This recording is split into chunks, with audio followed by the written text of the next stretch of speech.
በስመ አብ ወወልድ ወመንፈስ ቅዱስ አሐዱ አምላክ። በስመ አብ ወወልድ ወመንፈስ ቅዱስ አሐዱ አምላክ።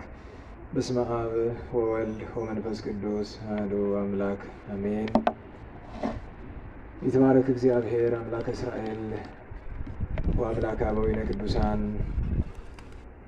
ዘተሰአለነ ወገብረ መድኃኒተ ለሕዝበ ዚአሁ። ይቅር ያለን ለወገኖቹ መድኃኒትን ያደረገ አምላከ አበው አምላከ እስራኤል ቸሩ እግዚአብሔር ከዚህ ሰዓት ከዚህ ዕለት ስላደረሰን በይቅርታው በመገቦቱ ስለጠበቀን ለአምላክነቱ እንደሚገባ ስሙ የተመሰገነ ይሁን፣ የተመሰገነ ይሁን። እንዴት ዋላችሁ? አይሰማም።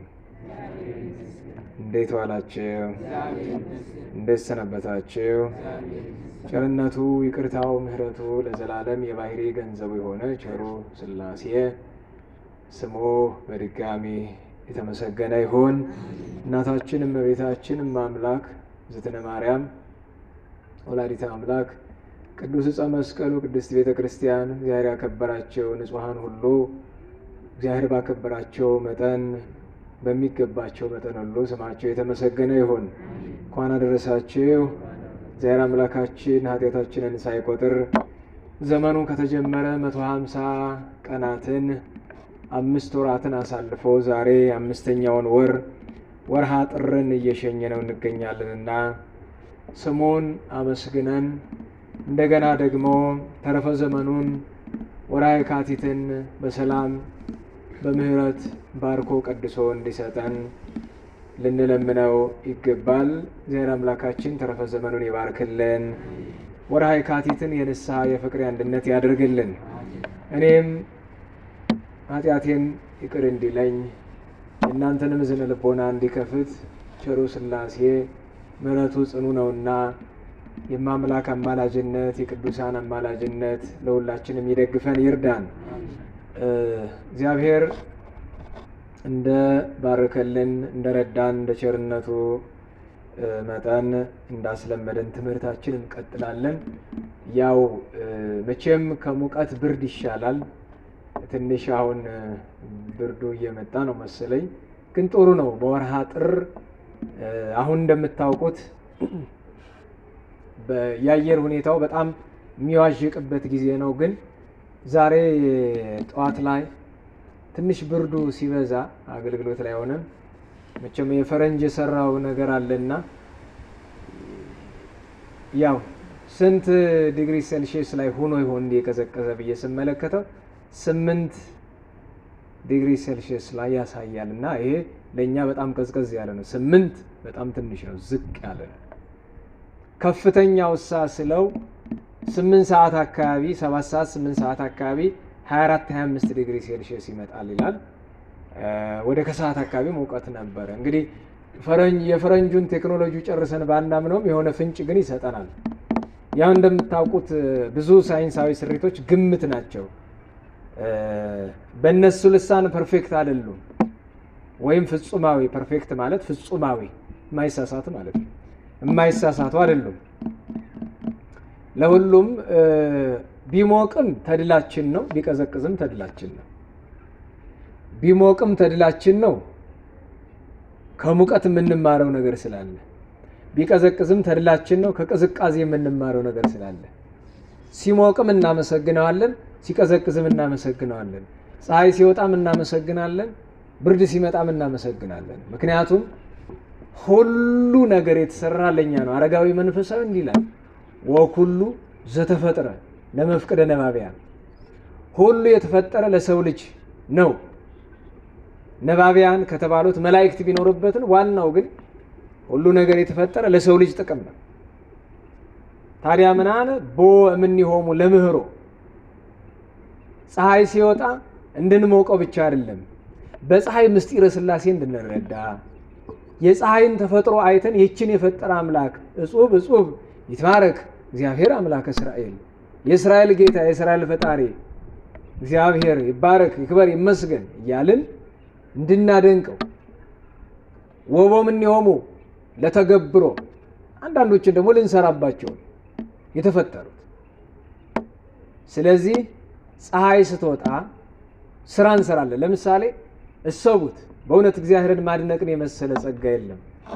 አሁን ብርድ ሲመጣ ንፋሱ አይደል በብዛት ብርዱን የሚያመጣው፣ ቅዝቅዝ ሲለን ቅር ይለናል አይደለም? ደህና ዋላችሁ? አይሰማኝም? እንደሱ ነው በደንብ ማለት። ሲበርደን ንፋሱ መጥቶ ቅር ይለናል አይደለም? እሺ ብርድ አስቀየመን፣ ስለዚህ ንፋስ ይቅርልን እንበል? ንፋስ ከሌለ እንኖራለን? አንኖርም። ፀሐይ ስታቃጥለን ቅር ይለናል። ቅር ሊለን አይገባም። ደስ ነው ሊለን የሚገባ፣ ደስ ነው ሊለን የሚገባ እና እግዚአብሔርን በስነ ፍጥረቱ ማድነቅ ማመስገን፣ ይሄ ምን ይባላል? ልባዊ ይባላል። ማስተዋል፣ ከማማረር ይልቅ በሁሉ ነገር ምን ማለት? ማመስገን። ፀሐይ ስትወጣም ማመስገን፣ ፀሐይ ስትከርም ማመስገን፣ ፀሐይ ስታዘቅ። ለብርሃን ብቻ አይደለም እግዚአብሔርን ለጨለማ የምናመሰግነው። ጨለማን የፈጠረው ማን ነው? ንገሩኝ እንጂ። እውነት ለመናገር ጨለማን የፈጠረ አምላክ አይመሰገንም? ይመሰገናል። እንዲያውም ከብርሃንና ከጨለማ ማን ነው የቀደመ? ንገሩኝ እንጂ። ጨለማ ነው የቀደመው እኮ ለመፈጠር። ከእሑድ 8 ስነ ፍጥረት እኮ አንዱ ጨለማ ነው። ጨለማ እኮ እግዚአብሔር ፍጥረት ነው። ለምንድን ነው ጨለማን ስለፈጠረ እግዚአብሔር የምናመሰግነው ብትሉ፣ አንድ ጨለማን የፈጠረው እንድናርፍ ነው። በነገራችሁ ላይ ሌሊቱ ጨለማ ያለበት የሌሊቱ ክፍል የምን ሰዓት ነው? የእረፍት ሰዓት ነው። መብራት በርቶ ነው እንቅልፍ የሚስማማ ወይስ መብራት ጠፍቶ ነው? መብራት ጠፍቶ ነው የሚስማማው እኮ። ይህን ማወቅ አለብን። አንድ ለእኛ ጥቅም የተፈጠረ ነው። ሁለተኛ ጨለማ ለብዙ ነገር ምሳሌ እንዲሆን አድርጎታል እግዚአብሔር። ለምሳሌ ከትልቁን ጀምር፣ ጨለማ የመንፈስ ቅዱስ ምሳሌ ነው። ግራ ያጋባል አይደል? ብዙ ጊዜ ጨለማን የምናውቀው ለክፉ ምሳሌ ነው አይደለም? ጨለማ የምን ምሳሌ ነው? የመንፈስ ቅዱስ ምሳሌ። ጨለማ ይታያል? ንገሩኝ እንጂ። ኧረ በሞቴ ነገር ይዳሰሳል? በዚህ ምክንያት ነው።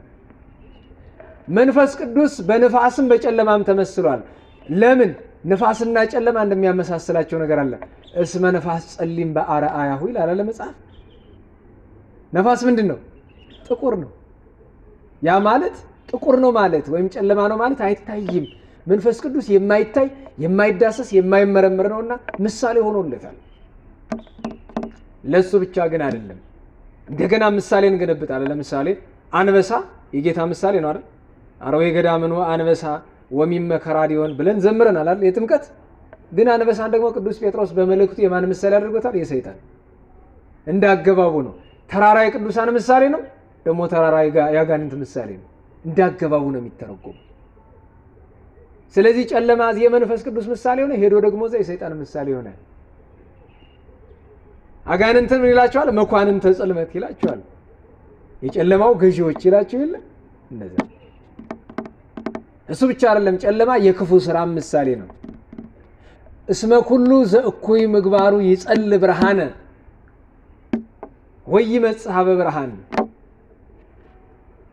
ክፉ ስራ ያለው ሁሉ ወደ ብርሃን አይመጣም፣ በጨለማ ነው የሚሄድ። ወአብደረ ሰብ ጽልመተ እምብርሃን በዮሐንስ ወንጌል ምዕራፍ 3 ቁጥር 20 ላይ ሰው ከብርሃን ይልቅ ምን መረጠ? ጨለማ። ለምን? እስመ እኩይ ምግባሩ፣ ስራው ምን ስለሆነ? ክፉ ስለሆነ። ስለዚህ ጨለማን የፈጠረ እግዚአብሔር ይመሰገናል። ዝናብን የፈጠረ እግዚአብሔር። አሁን ስለ ዝናብ አመስግናችሁ ታውቃላችሁ? ዝናብ ሲዘንም ዝናብ ባይዘንም ምንን ትበላለህ? ምንን ትጠጣለህ? ደመና ባይኖር አሁን ቀና ብላችሁ ተመልከቱ እስቲ። እሱ ያላችሁ እንኳን ያው ክዳን አለ አይታያችሁም? ደመናን የፈጠረ እግዚአብሔር ይደነቃል። ደመና ከሌለ ዝናብ የለም፣ ዝናብ ከሌለ ውሃ የለም፣ ውሃ ከሌለ የሰው ልጅ አይኖርም። በእውነቱ ይሄ የምንለፈልፍበት ድምፅ ማጉያ የተሰራበት ቁስ አለ አይደለም? እግዚአብሔር ከፈጠረው ስነ ፍጥረት አይደል አውታተው የሰሩት። ስለዚህ ድምፅ ማጉያ ሳይንሱን ነው የምናመሰግነው? እግዚአብሔርን ነው። ለምን? ቁሱን ብቻ አይደለም የፈጠረ፣ ይሄንን የሚሰራውንም ጭንቅላት እሱ ነው የፈጠረው። አውሮፕላን ስና የመጀመሪያ የሚመሰገን ማን ነው? ነገሩኝ እንጂ። ኧረ በሞቴ እግዚአብሔር ነው የሚመሰገነው። እንዲሁ በምስጋና እዚህ ጉባኤ ሁሉ ብዙ ነገራችን ስንጀምር ምስጋና ይቀናናል። ለምን? አዎ እዚህ ልባም ትኖራላችሁ እያስባለሁ። ልብ ማድረግ ነው። በሁሉ ነገር ማመስገን ነው። ኮሮናን ያመጣ እግዚአብሔር ይክበር ይመስገን።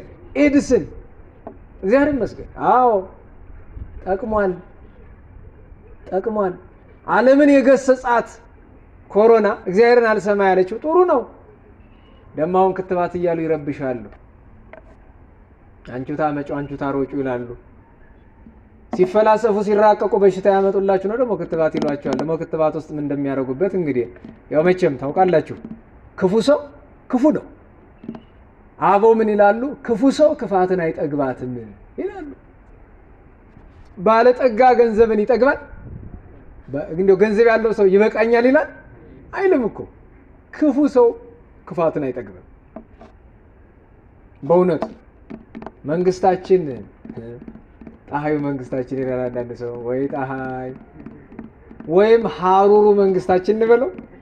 ሀሩሩ ፀሐይ ከተባለ ሚያዝያ ላይ ያስገባሉ ብሏል ክትባትም እንግዲህ እያንዳንድሽ ክንድሽን ወልውለሽ መጠበቅ ነው ክትባት። ቅዱስ ያሬድ እምነት እያለ የምን ክትባት እስካሁን ድረስ እኔ እኮ የሚያስገርመኝ ኮሮና ኢትዮጵያ ውስጥ ገብቷል አይደል? መጋቢትን አልገባ የተባለ ያው መጋቢት ሊደርስ 1 ወር ቀረው አይደል? የካቲት ብቻ ቀረ። 11 ወር ሙሉ እንዴ ይሄ ሁሉ ጥንቃቄ ሳይደረግ እንዴት ሀገሪቱ ሳትጥለቅልቅ ቀረች? ፈረንጂያን ያክል እየተጨነቀ ለምን ይመስላችኋል? አለማስተዋል። ታዲያ ችግሩ የዛሬ ትምህርታችን ርዕስ ምንድነው? ዳርዳሩ ሌባ ሲመራ ውጤቱ ምንድነው ነው ርዕሱ አይደለም። ይሄ ይዘቱ ነው።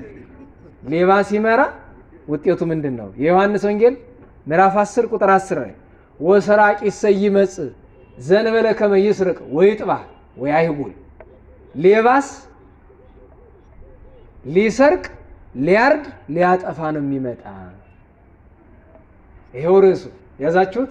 ወሰራቂሰ በሉ ይመጽእ ዘንበለ ከመ ይስርቅ ወይጥባ ወያይጉል።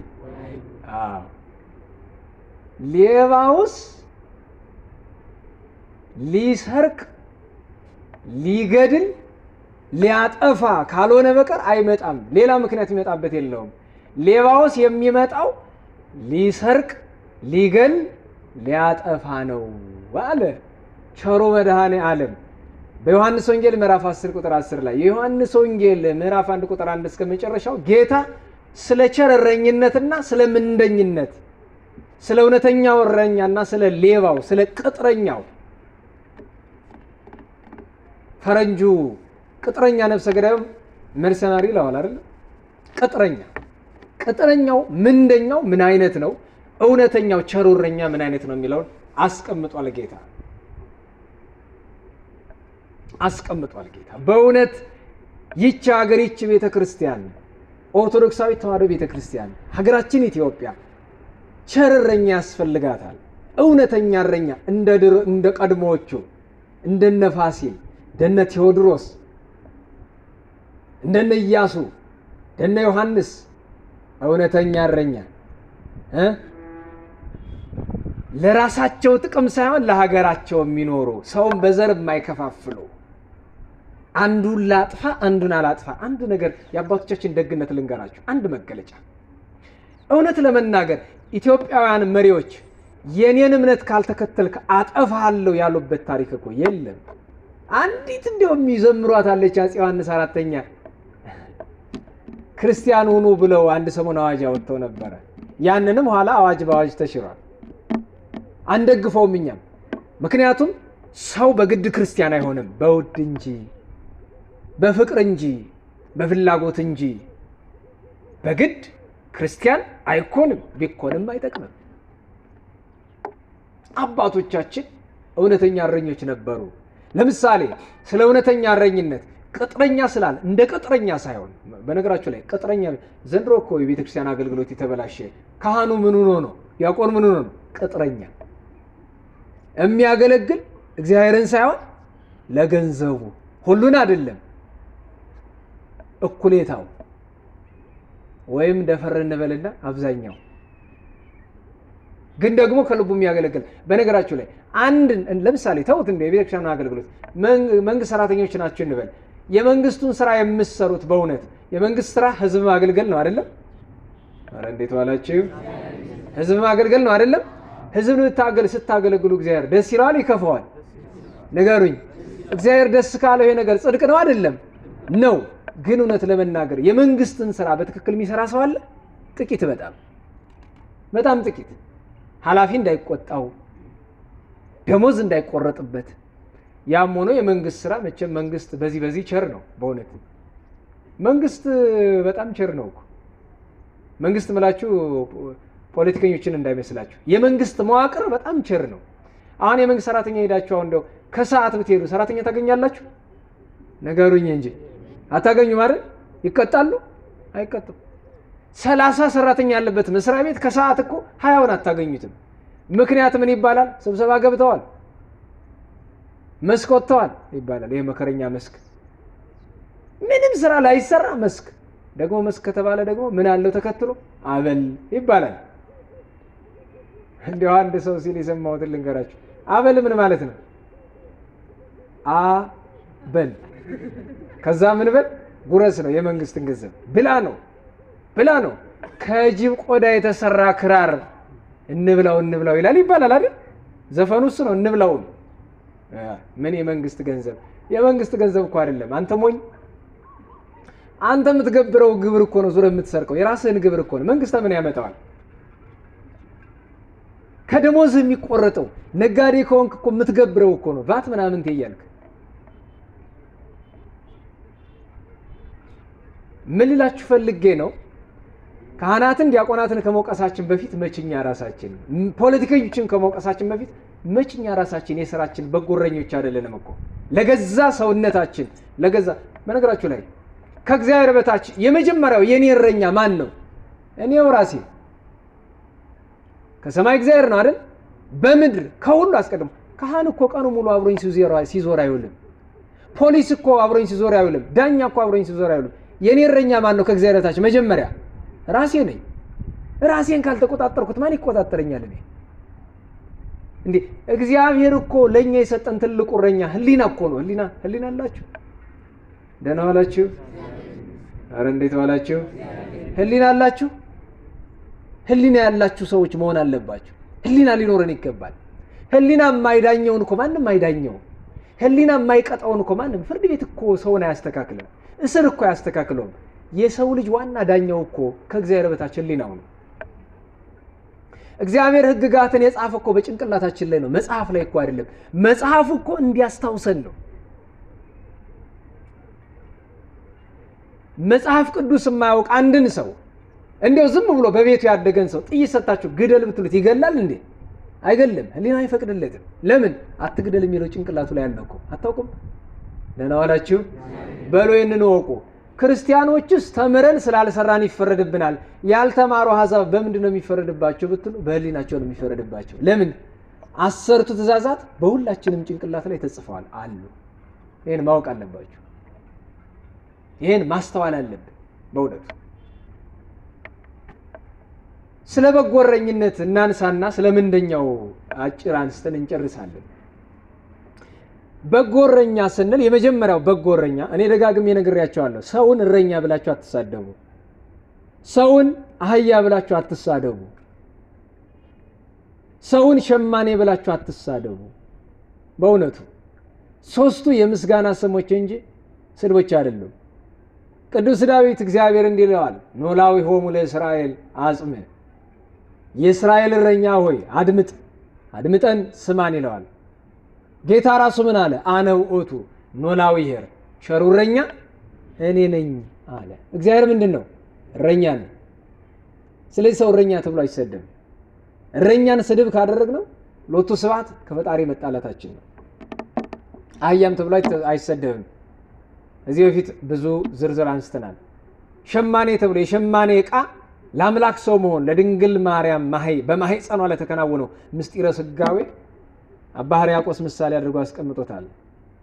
ምን አማንቲ ዘምኔኪ ለብሰ አማኑኤል ልብሰተ ሥጋ ዘኢይተረጎም ብሎ አምጥቶታል። ታዲያ እውነተኛው እረኛ እግዚአብሔር ነው። ከእግዚአብሔር ቀጥሎሳ እውነተኛ እረኞች እነማን ናቸው? የመጀመሪያዎቹ መላእክት። እስራኤልን 40 ዘመን በበረሃ የመራቸው ቅዱስ ሚካኤል እኮ ነው። አንተኑ ሚካኤል መናዛ አውረድከ ለእስራኤል። እስራኤልን 7 ደመና የጋረደላቸው መና ያወረደላቸው ከደመና ከጭንጫ ከአለት ውሃን ያፈለቀላቸው። በትርህ አልወደቀ ጫማህ አላለቀ፣ ጫልማህ አልወለቀ ልብስህ አላለቀ እንዲሉ አባቶቻችን 40 ዘመን ጫማ ልብስ በትር ሳይቀይሩ እንዲሄዱ ያደረጋቸው እረኛቸው ከሰማይ በታች እግዚአብሔር ሾሞ ቅዱስ ሚካኤል ነበረ። መላእክት ቅዱሳን እረኞች ናቸው። ለሰው ብቻ እንዳይመስላችሁ፣ ትንኝ እኮ እረኛ አላት። እግዚአብሔር ለትንኝ እኮ ጠባቂ አለው። ስነ ፍጥረት ሁሉ በመላእክት እንዲጠበቅ ያደርጋል እግዚአብሔር።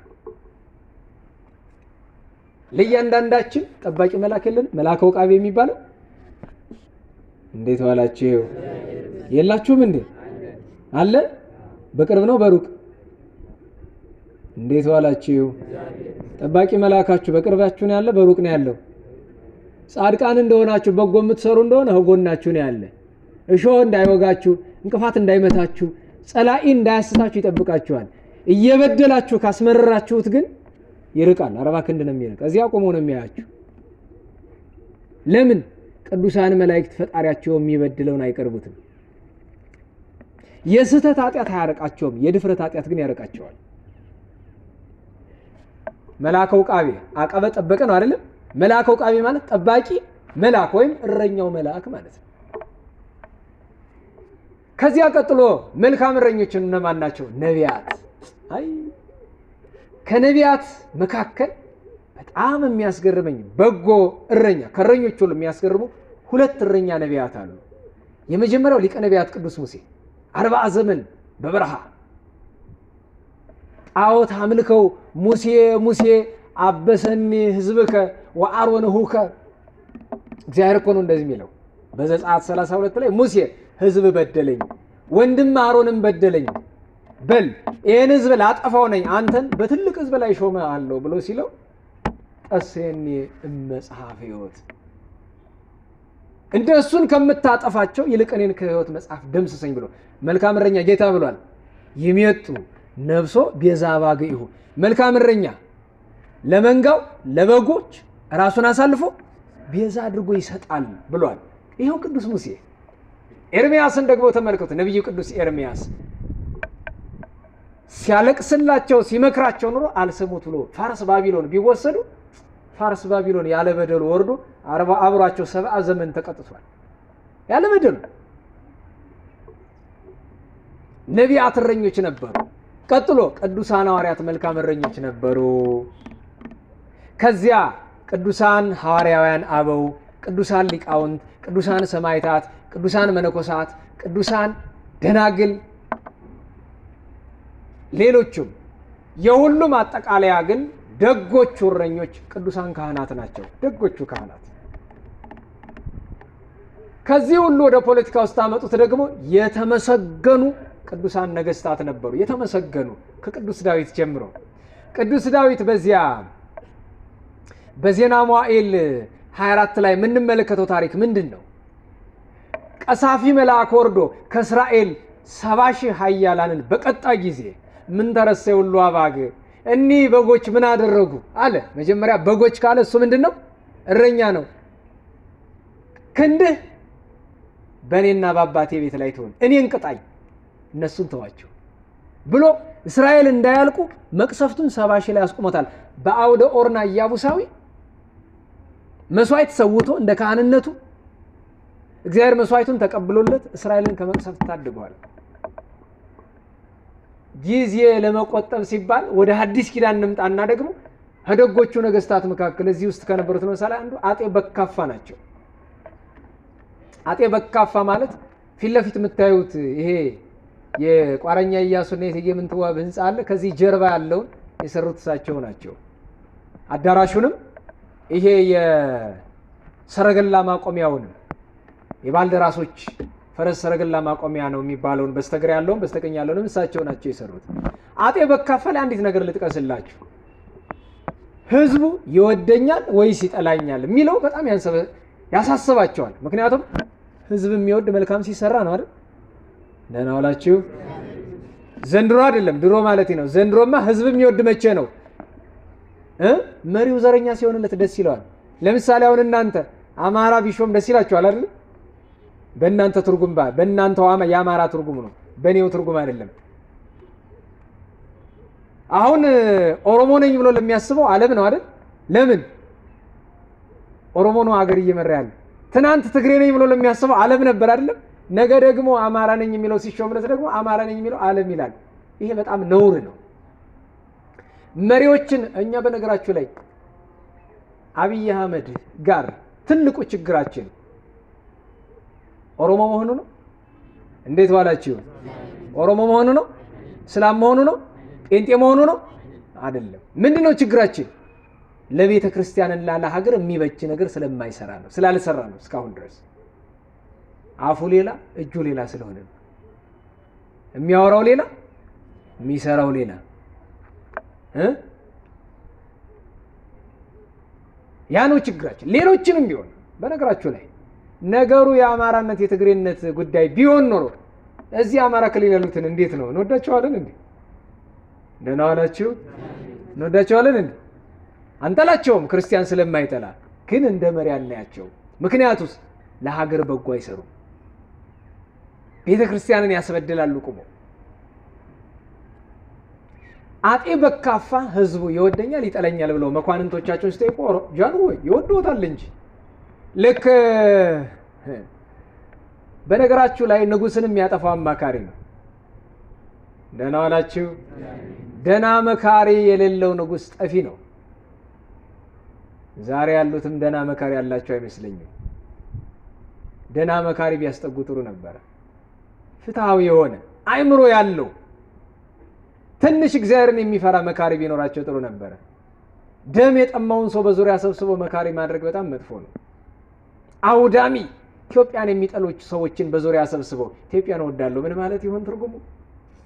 ኢትዮጵያን ለማፍረስ 40 ዓመት 50 ዓመት የተዋጉ ሰዎችን አማካሪ አድርገህ ቤተ መንግስት አስቀምጠ ስም እንጥራ እንዴ? እናንቱ ሌንጮ ለታ እናንሳቸው። ይሄ እኮ ምንም ምስጢርነት የለውም። ሌንጮ ለታ ኢትዮጵያ ካልፈረሰች እንቅልፍ የለኝ የሚል ሰው አይደለም። የማን አማካሪ ነው? የመሪያችን የጠቅላያችን መድኃኔዓለም በንስሐ ይጠቅለውና እንደው በእውነት አይዟችሁ እርግማን አይደለም በንስሐ ይጠቅለው ነው ያልኩ አይደለም? አዎ ልብ ይስጠው። አሜን በሉ እንጂ ምቀኛው ሁላ ልብ ይሰጠው። ምን ችግር? ጸልዩለት በእውነቱ። ለምን ገሃነመ እሳት ይወርዳል? አገር አጥፍቶ ራሱ ስለምን ይጠፋል? ጸልዩላቸው። ለጀዋርም ጸልዩ። ታሟላሉ እስር ቤት ውስጥ። እግዚአብሔር ይማረው በእውነቱ። ምግብ አልበላም ብሎ አድማ አድርጓል አሉ። አይጠጋም እሱ። በአድማ የተውን ምን አለ ትግራይና መተከል ለተራቡት ቢሰጧቸው። አድማ ድንቄም ባል አድማ ዘም ብለህ ብላ በለው። የበላና የሮጠ አይወድቅም ነው የሚባል። የበላና የተማረ ነው መሰለኝ የሚባል። አይ ወንድሜ አድማ ብሎ ነገር የሚበላው በተገኘ አድማ ከመደረጉ በፊት ይወደኛል ወይስ ይጠላኛል ሲሉ አማካሪዎቹ ምን ይሏቸው ጥሩ ነው? ኧረ ጃንሆይ ይወዶታል። ምንም ወርቅ አድርጎ ነው የሚወዶት። ምንም አልጣፍጣቸዋል። እስኪ ላረጋግጥ ነው። አልባሌ ልብስ ተራ የከተሜ ልብስ ለብሰው የዛን ዘመን ከተሜ ልብስ ለብሰው እየዞሩ ህዝቡን እኔ የቤተ መንግስት ባለሟል ነኝ። አብዛኛው ሰው ንጉስን በመልክ ያውቃቸው። እንደ ዛሬ እንደ ፌስቡክ ሰውየው እየተኳኳለ ይለጥፍላል አለ በየቀኑ። ታውቀዋለህ እንኳን ከፊቱ ከኋላው ታውቀዋለህ እኮ። ለምን ጀርባውን ሁሉ ፎቶ ይለጥፍልሃል። እኔ በነገራችሁ ላይ የሰው ስራ ፈትነቱ መገለጫው ፎቶ ነው። ምን ያደርጋል? አይ እና ስለማያውቃቸው ሰው እኔ የንጉሱ ባለሟል ነኝ፣ በካፋ ምን በደላችሁ ንገሩኝ፣ እናርም እናስተካከል እያሉ ይጠይቁ ነበር። እንዲያውም ይነግራቸው ቢያጡ እና እዛ ከውጭ የሚሰሙትን መጥተው ቤተ መንግስት ያስተካክሉታል። በእውነቱ ዛሬ ካድሬው የደህንነቱ ምኑ ደህና ሰው መስሎ ይቀርባቸዋል። ባለፈው ዛርማጮ ስራ እያለን አንዱ ልጅ ጠፍቶ ይሄዳልና ገና ነው ያዲግ የሚባለው እያለ ስሙን ሳይቀይርና ወደ ሱዳን ለመግባት ነው። የኛ ጓደኛ ነው፣ ያስኳል አስተማሪ ነውና ሲሄድ ለካ ያገኙት የዚሁ የኢህአዴግ ወታደሮች ናቸው። እና ግን ምን ብለውታል? ማነህ? እኛ አርበኞች ግንባር ነን ምናምን ብለውታል። እሰይ እግዚአብሔር ይመስገን እንዴት ደስ ያሰኛል እያለ ኢህአዴግን በስድብ ቁም ስቅሉን ጨምር እያሉ ይሰሙታል። ጨረስ ካሉት አዎን ናበል ብለው ስብርብር አድርገው አምጥተው ጥለውት ሄዱ። ዛሬ ወዳጅ መስሎ ቢቀርብ ነገ ያስገድልሃል። በነገራችሁ ላይ ለማንም ሰው ይሄን መንግስት አትሙ። እኔ እንደሆነ ፈርዶብኝ ነው። እኔ ሀሜት አይደለም፣ በአደባባይ ነው። ወስደው ዩቲዩብ ይጫንለታል፣ ፈለገ ዛ መስማት ይችላል። ሐቁን ነው የማውቀውን እውነት ነው የምናገረው። እናንተ ግን የሆነን ባለስልጣን የሆነ ክርስቲያን ነው ብላችሁ እንኳን በተለይ ባለስልጣናት ኦርቶዶክሳዊ ቢሆኑም እንኳን ምስጢር አታውሯቸው። በጣም ሲበዛ ለቃሉ በጣም ይቅርታ፣ ይሄ ምን ነው የሚባል ቱሪናፋ ነው ጥሩምባ የሚባል እንደዛ ናቸው ወሬኞች። ምስጢር ብያወርቸው የሚገርማቸው በማግስቱ ሌላ ሰው መጥቶ ነገረኝ። ሌላኛው ከፍ ያለው ባለስልጣን የሚያስገድል ቢሆን እኮ አስገድሎኝ ነበር። ያሳፍራሉ። ባለስልጣን የሚባል ኦርቶዶክሳዊ ቢሆን አምናችሁ ምስጢር እንዳታወሩት። ገና ልብ የገዛ ባለስልጣን የለንም እኛ ከተራው የቀበሌ ካድሬ ጀምሮ። እኔ አዝናለሁ። ቀበሌ የምትሰሩ ልጆች እንዳላችሁ እዚህ ጉባኤ የምትማር የቀበሌ ሊቀመንበር እንዳለህም አውቃለሁ። ምንም ማድረግ አልችልም። እውነቱ ይሄ ነው። ለምን ይቺ ሀገር የተበላቸው ልብ ባጡ፣ ህሊናቸው በደነቆረ፣ አእምሯቸውን ባጡ፣ ስልጣንና ገንዘብ በገዛቸው የቁም አስከሬን በሆኑ ኦርቶዶክሳውያን ባለስልጣኖች ሀገር። በነገራችሁ ላይ ችግሩ ያላዋቂ ጥፋት አይደለም፣ አዋቂው ዝም ማለቱ ነው ትልቁ ችግር። ኦርቶዶክሳዊነቱን የማያስከብር ስንት ባለስልጣን እኮ አለ በየስፍራው። ያሳፍራል በጣም። ግን ቀኑ ደርሶልሃል። ዋጋህን ከጎን ታገኛታለህ። እግዚአብሔር ከማረ በምድር ይከፍልሃል፣ ካልማረ ደግሞ በሰማይ ታገኘዋለህ። እና እንዲህ እያሉ እየዞሩ ሲያስተካክሉ አንድ ቀን ቃሃ ወንዝ ላይ ደረሱ እና አንድ ገበሬ ልብስ ያጥባል። በንዶድ ትልቅ ስርዓት ነው በንዶድ ማጠብ በዛ ዘመንና እያወሩ ሲያወሩታል ዝም ብሎ ተራ ሰው መስለው ፀሐይ ላይ አለት ላይ ቁጭ ብለው ያወሩታልና እንዲያው በካፋ እንዴት ያሉ ሰው ናቸው ይሉታል። ደግ ናቸው፣ ጥሩ። እንዲያው ያጠፉት ነገር ያስቀየሙት ለሀገር የበደሉት ነገር የለም? አረ በጭራሽ። እኔ ግን ይመስለኛል ያለ። እንዴት ይላቸው። አራ ሰውየው ጥሩም አይመስለኝም፣ እንዲያው ንጉሱ ብሎ ናቸው። አንተ ስርዓት የለህም፣ እግዚአብሔር የቀባውን ንጉስ ታማለህ ምን ይላቸዋል። አይ እኔ ጥሩ አይደለም፣ እኔ ማውቀው ምስጢር አለ ብሎ አዛ አንዳንድ ሲመላለሱ በጣም ነደደው ገበሬው ንጉሱ ሲሰደቡበት። አንተ እዚህ ሁሉ የምትቀባጥር ማን ነህ ብሎ ጀንፎ ያለውን ከዘራ አንስቶ አቅምሶ ሰባብሮ ትቷቸው ሄደ። እየተጎተተ ቤተ መንግስታቸው መጡ። መቼም ታግመው ዳኑ። ፈልጋቸው አምጥልሉ ብሎ አስመጡት። ጃኑ ሆይ ይፈልጓል ሲባል ደነገጠ። ወዴት አውቆኝ ነው ተራሰው ብሎ መጣ። ቢያይ ያ ደህና አድርጎ ያቀመሰው ሰው ለካ ንጉሠ ነገሥት ናቸው። አይ ጌታ ሆይ ዛሬ አስፈጀኝ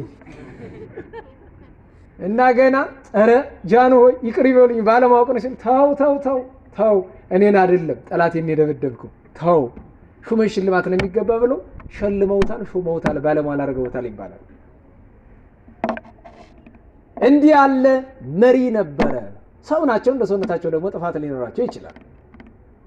ለሁሉም በጎ እረኞች ነበሩ፣ ዛሬም አሉ። ዛሬም እኮ በጎ ካህናት አሉ፣ በጎ ጳጳሳት አሉ። ነገር ግን ጌታ እንዲህ አለ፣ ወሰራቂሰ ይመጽእ ዘንበለ ከመ ይስርቅ ወይጥባህ ወያህጉል። ሌባው ግን ወደ ስልጣን የሚመጣው በመንፈሳዊም በስጋዊም ሹመት ወደ ስልጣን የሚመጣው ለሶስት ነገር ነው አለ። አንደኛ ለመስረቅ። ጥሩ ያልሆነች አንዲት ተረት አለች አይደለም? ደህና ዋላችሁ? እስቲ ተረቷን ልጀምራት እናንተ ጨርሷት። ሲሾም ያልበላ ሲሻር ይቆጨዋል ይባላል አይደለም? ይሄ ነው እኮ የኢትዮጵያን ተረታችን፣ የዛሬ ተረት። የማይሰርቅ ባለስልጣን ከስንት ይገኛል? እንዴ ከ10 ከመቶ ስንት እንበለው የማይሰርቅ። ባለፈው ነግሬያቸዋለሁ። አንድ ባለስልጣን ወረዳ ላይ ነው። መቼም ዛሬ ወረድክባቸው ነው የምትሉኝ። በአመት የወሰደው አበል ሲቆጠር የ444 ቀን አበል ወስዷል። እንግዲህ ገብቷችኋል? በአመት ቀናቱ ስንት ናቸው? 365። እሱ የወሰደው ስንት ነው? 444 እና ግራ ገብቷቸው ገመገሙት። የዚህ ዘመን ምንድነው ግምገማ ነው የሚባል አይደለም? እውነትም ግምገማ። አንዳንዶቹ ለክፋት እንደውም ቃሉን ከሁለት ይነጥሉታል። ግምና ገማ ማለት ነው። ምንም ለውጥ የለውም። በነገራቸው ላይ በግምገማ የተስተካከለ ነገር አናውቅም። እኔ መስሪያ ቤት ላይ ግምገማ ላይ አስተያየት አትሰጥም ተብዬ ራሴ ተገመገምኩ። አትገመግምም ተብዬ ተገመገምኩና አንድ ነገር ነገርኳቸው። ዓላማው ምንድነው? ምን ተሻችበት ዓላማ ምንድነው? ለማረም። ይሄ አያርምም። ምክንያቱም ተቧድነ በነገራቸው ላይ ዘረኝነት ሲባል እንደው በተለመደው አማርኛ ዘረኝነትን ማለት እንጂ ዘርም አይደለም፣ ከዛ የወረደ ነው። ጎንደር ያለ መስሪያ ቤት ላይ ግምገማ ሲደረግ ምንድነው የሚባለው? የደንቢያ ቡድን አለ። ደንቢያ እንዳይተች የሚከላከል ደንቢያ የሆነውን ሰው ሁሉ የሚከላከል በለስ ያለ፣ ወገሬ ያለ፣ አርማጭሆ አለ። ይገርማችሁ። ከዛ አልፎ ፋርጥ ያለ፣ የፋርጥ አለ። ደቡብ ጎንደር ተዋህድ ነው። ይቅርታ አድርጉልኝና እኔ የማገለግልበት ደብር ላይ ወገራው ከወገራው ጋር ነው የሚያወራ ካህኑ ራሱ። በጣም ታዝናላችሁ። እንፍራንዚው ከእንፍራንዚው ጋር ነው የሚቀርበው። እኔ በጣም አዝናለሁ። የአብዬ እግዚእ ኪዳነ ምሕረት ዲያቆናት ካላችሁ ታውቁታላችሁ። በጣም ነው ማፍረው። አይመስላቸውም እነሱ። አይታችሁ ከሆነ የቆሎ ተማሪ እንኳን ቆሎ ተማሪዎች ካላችሁ ትግሬው ከትግሬው ጋር ነው የሚያወራው። በጣም ያሳፍራል። በሃይማኖት በቤተክርስቲያን ሰውን የምንተቸው ለማረም ከሆነ በመጀመሪያ ደረጃ አለዝበን ትንሽ ምስጋና ቀላቅለን በቅንነት ነው ማድረግ ያለብን እንጂ ተደራጅተ እየተታኮስክ አይሆንም። እና 444 ቀን በልታል ተብሎ ተገመገመና ከኃላፊነቱ ተነሳ። በጣም የሚመሰገን ነገር ነው አይደል? እንዴት ዋላችሁ? አይመሰገንም? የሚገርማችሁ ከተማ የምትሾሙት ከወረዳ የት ከተማ ከፍ ያለ ማድረግ ማለት ነው። እዚህም እንደዚሁ በልቶ አበላሸ፣ ሰርቆ ተገመገመ። የት ቢሾም ጥሩ ነው? ክልል። አሁን ክልል ከፍ ያለ ስልጣን ያለው ሰው ቢሰማ መቼም ያንቀኛል። አትወኝም አንተ ሰውዬ ነኝ። ይሄ ነው ምንደኛ ቅጥረኛ ሌባ ሲሾም መጀመሪያ ስራው ምንድነው? ስርቆት ነው። ከስርቆት ቀጥሎ የሚመጣው ነገር ምንድነው? በነገራችን ላይ ስርቆቱን ነገር የውጭውን ተናግረን ለምን በመንግስት ብቻ እኮ አይደለም። አዲስ አበባ ስትሄዱ ሰበካ ጉባኤ ሲገባ 5 አክላብ ይባላሉ፣ 5 ሾች የሚባሉ አሉ። የሰበካ ጉባኤው ሊቀመንበር ማለትም አስተዳዳሪው አዲስ አበባ እኮ ሰበካ ጉባኤ ሆኖ ተገብቶ መኪና ሳይገዛ አይወጣም። ይሄን አታውቁም? ጎንደርማ ምኑ ሲሰረቃል? አሁን ጎንደር ያለው 44 ደብር እንስረቅ ቢባል እንኳን ሊሰረቅ ለለት ጉርስስ መቻለው ደብር ሁሉ ዳቁ ነው። ጎንደር ያለው ደብር በሙሉ በገንዘብ ማለት ነው። የለም እኮ ይሄው የደብር አልተጠናቀቀም እኮ ገና ይቀራል። ገንዘብ የለማ የት ይመጣል? ህዝቡ ካልሰጠ የት ይመጣል? እዛ ግን ገንዘብ ብዙ አለና ሰብሰብ ተብሎ ነው የሚበላ። ጸሐፊ ይበላል፣ ሊቀመንበር ይበላል፣ አስተዳዳሪ ይበላል፣ ሂሳብ ሹም ይበላል፣ ገንዘብ ያዥ ይበላል። ከዚህ የተረፈው እኮ ነው ለአገልግሎት የሚውለው። ስለዚህ ሌባ ሰበካ ጉባኤ ሆኖ ሲሾም፣ ሌባ አስተዳዳሪ ሆኖ ሲሾም ወሰራቂስ ይመጽ ከዘንበለ ከመይስርቅ ሊሰርቅ ነው የሚመጣው። ግን አንድ እውነት እንዳትረሱ፣ ይሄ በመንግስትም በቤተ ክህነትም የተሾመው ሌባ ሁላ ማን የወለደው? ደህና ዋላችሁ? ማን የወለደው? ሌባ ህዝብ የወለደው፣ ሌባ ህዝብ ያሳደገው። አባቶቻችን ይሉት አለ። አባታችን አባ ገብረ ኪዳንን ጨምረው አባቶቻችን ምን ይላሉ? ባለስልጣኑን ካህኑን አትውቀሰው፣ መነኩሴውን አትውቀሰው፣ እሱን ያመጣውን ማህበረሰብ ነው መውቀስ ይላሉ። እውነት ነው። ሌባ ባለስልጣን፣ ሌባ አስተዳደር ያመጣብን ሌባ ማህበረሰብ ነው። መስረቅን የሚያበረታታ ማህበረሰብ ነው። እሱን ማወቅና ማስተዋል ያስፈልጋል። ግን ነገሩ በመስረቅ ብቻ በቃም የሚገርማችሁ ነገር ዘንበለ ከመይስርቅ ብቻ አይደለም፣ ወይ ጥባህ አለ። ሰው ሰርቆ አያቆም። ከመስረቅ በኋላ ምንድነው? አላሰርቅ ያለውን ያርደዋል። ጠብሃ አረደ ነው። ገድ በጣም ይከብዳል። ይስርቅ ባለው ይቅትል የሚል አንቀጽ ይገኛል ይላሉ ሊቃውንት። በሙስና ስናማቸው የነበሩ ባለስልጣናት ከዛ ቀጥሎ የሄዱት አሁን ምንድነው? ትናንት በሙስና ነው፣ ዛሬ ደግሞ ኧረ እባካችሁ አትግደሉ አትስረቁ የሚል ክስ አለ እንዴ ዘንድሮ? እንዴት ዋላችሁ? በሙስና የተከሰሰ ባለስልጣን ንገሩኝ እስኪ። የለም አይደል? ኧረ ምን ነው በሰረቁ? ኧረ በሰረቁና በማሩ ከመስረቅ የከፋላ ማረድ። ኦርቶዶክሳውያን የሚታረዱ ወገኖቻችን የሚታረዱ በማን ነው? በባለስልጣናት። ቀላል እኮ የትም ቦታ ብትሄዱ ደፋሪውም ባለስልጣን ያስቀመጠው፣ ሰራቂውም፣ አራጁም፣ ገዳዩ ሁሉም እኮ ወንበር ላይ ባሉ ሰዎች የሚደረግ ነው። ግን ስለ መግደል ስናወራ የመንግስቱን ብቻ አይደለም፣ በቤተ ክህነቱ መግደል አለ። የቤተ ክህነቱ መግደል ደግሞ የከፋ ነው። ለምን? ይሄኛው በስጋ ነው። በቤተ ክህነት ግድያው በምንድን ነው? በነፍስ ነው። አዎ እረኝነት እኮ ከባድ ነው። ወንበር እኮ ከባድ ነው። አባቶቻችን ሹመት አትበሉት ሽሞት በሉት ያሉት እኮ ለዛ ነው። ሽህሞት ነው። ለዚያ ነው መንደኛው፣ ቅጥረኛው፣ ሌባው ሰርቆ አያቆምም፣ ያርዳል፣ ይገላል። በዓለም በስጋ እንደሚገሉት ሁሉ በቤታችን በነፍስ መግደል አለ። ካህን ልጆቹን ካልተቆጣጠረ እኮ በነፍሳቸው አረዳቸው፣ ካላስተማረ እኮ ገደላቸው። እስኪ ትንቢተ ሕዝቅኤል ምዕራፍ 34ን ተመልከቱ እስኪ። እግዚአብሔር መምህራንን፣ ካህናትን፣ መንፈሳዊ እረኞችን እንደምን እንደገሰጻቸው። እንግዲህ ምንም ማድረግ አይቻልም። እውነቱ ይሄ ነው። አዎ ማረድ፣ መግደል በቤታችንም አለ፣ ያውም በነፍስ ነው፣ መሰራት አለበት። ሶስተኛው ይስርቅ ይጥባህ ብሎ አልተወም። ወያህጉል ሊያጠፋ ነው የሚመጣ አለ። መግደል አንድ ባንድ ነው አይደለም፣ ግለሰቦችን ነው አይደል? ማረድ ማጥፋት ማለት። ሌባው፣ ምንደኛው፣ ቅጥረኛው ሀገር ሊያጠፋ ነው የሚመጣ። መጨረሻው ምንድን ነው? አረደ። ከዛ ቀጥሎ ምንድን ነው? ሀገር ማፍረስ ነው እኮ። ይህች ሀገር ተቆራረሳ የት ድረስ? አባቶቻችን ምን በአባቶች አመካኛለሁ። ይሄ የራሴ ያነጋገር ነው። ደርግ ሰው ገደለ፣ ኢህአዴግ ሀገር ገደለ ብያ ምን አለው? እኔ ትተባበሩኛላችሁ? እንዴት ዋላችሁ? አረ እንዴት ዋላችሁ? ደርግ ሰው ገደለ፣ ኢህአዴግ ሀገር ገደለ ብያ ምን አለው? እኔ ያሁን ያው ስሙን ቀይር እንጂ ያው ነው ብዬ ነው። ምንም የድሮውን አራጁን አበበ ነበረ ኋላ ከበደ ቢባል ምን ለውጥ አለው? ያው እኮ ነው። ማጥፋት ግን እኛ ቤትም አለ። የውጭውን ብንወቅሰው ምን ፋይዳ አለው ወንድሜ?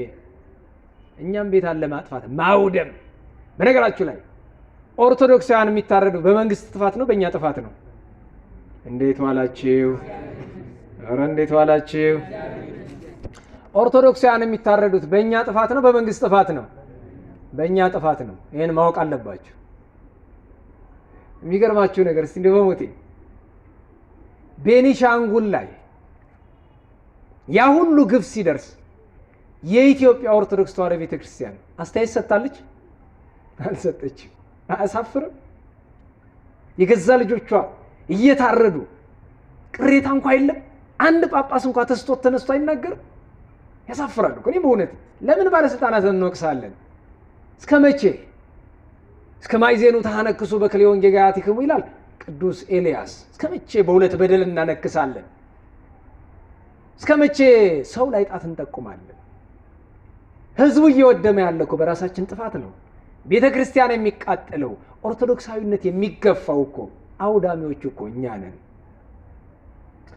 ይሄን ነገር በአንድ ነገር ጥቅልል አድርግላችሁ። እኛ ቤት የኢትዮጵያ ኦርቶዶክስ ተዋሕዶ ቤተክርስቲያን ውስጥ 3 አይነት አጥፊዎች አሉ። እኔ እንግዲህ ቅር የሚለው ካለ ምንም ማድረግ አልችልም። ምክንያቱም አንድ ነው ልንገራችሁ። እናንተ ቅር ይላችኋል፣ ቄስ ይከፋዋል፣ ዲያቆን ይከፋዋል፣ ምዕመን ይከፋዋል፣ ሰበካ ጉባኤ ይከፋዋል ብዬ ምንም ነገር ላቆም አልችልም። ምክንያቱም የምታኖሩኝ እናንተ ስላልሆናችሁ። ቢበዛ ሊሆን የሚችለው አታስተምርም ብሎ ሊከለክለኝ ይችላል። ምን አገባኝ? እረፍት ነው። እቤት ሄጄ እተኛለሁ፣ አርፋለሁ። ምን ይቀርብኛል? ደህና ዋላችሁ? እዚህ ደብር ስለማስተምር ይከፍሉኛል? ንገሩኝ እንጂ ይከፍሉኛል? አይከፍሉኝ። እናንተ ትከፍሉኛላችሁ? አትከፍሉኝም። በማስተማሪያ ምክንያት ትርፌ አንድ ነገር ብቻ ነው፣ በሽታና ፈተና ነው። ሌላ ትርፍ የለኝም። ይህን ማወቅ አለባችሁ። ለዛ ነው ከእናንተ ምንም የምፈልገው ነገር ስለሌለኝ ከቄስም ከዲያቆንም ከሰበካ ጉባኤ ከማንም ምንም አልፈልግም። እግዚአብሔር ይመስገን። ለዛ ነው ቤተ ክርስቲያን ውስጥ ያለው አውዳሚ 3 አይነት ነው። አንዱ አይነት ባለመማሩ ምክንያት ቤተ ክርስቲያንን የሚያወድም ነው። ብዙ ያልተማረ ማህበረሰብ ቤተ ክርስቲያን ውስጥ አለ። ምስጢር የማያውቅ ያለ አቅሙ አገልጋይ ተብሎ የተቀመጠ አለ። ይማር፣ አውዳሚ ነው። አለመማር አለማወቅ አውዳሚነት ነው። ወያይጉል ያለው አንዱ ይሄ ነው። ባላዋቂነቱ የሚያጠፋ ስርዓት ያልተማረ ምስጢር ያልጠነቀቀ ብዙ አውዳሚ አለ። ቤተ ክህነት ብቻ አይደለም፣ ሰንበት ትምህርት ቤት ውስጥ አላቅሙ የሚያወድም ብዙ ሰው አለ። ሁለተኞቹ ምንድን ናቸው? ሁለተኛው አጥፊ ማን ነው? ተምረዋል፣ እውነቱን ያውቃሉ፣ ግን በጥቅምና በነውር የተያዙች እንዳትረሷት። በጥቅምና በነውር የተያዙ ለገንዘብ ሲሉ ቤተክርስቲያንን የሚያወድሙ አሉ። እንደገና በነውር የተያዙ አሉ። በግልጹ እንነጋገር ከተባለ እኮ ክህነቱን በዝሙት ጥሎ መቅደስ ገብቶ የሚቀድስ ሰው እኮ ጎንደር አውቃለሁ። እስከዚህ ድረስ ደርሰናል እኮ። እንነጋገር እውነቱን። መሀል ከተማ ላይ የደብሩን ስም ልጥራ፣ የካህኑንን ስም ልጥራ አለ እኮ። ክህነቱን ጥሎ ለሰዎች ገንዘብ ሰጥቶ ነውሩን እንዳያወጡበት ይቀድሳል። እውነቱን እንነጋገር ከተባለ እሱ ብቻ አይደለም፣ በገንዘብ ተደሎ ቤተክርስቲያንን የሚሸጥ ብዙ አገልጋይ አለ። ሁለተኛው አውዳሚ ቡድን ይሄ ነው።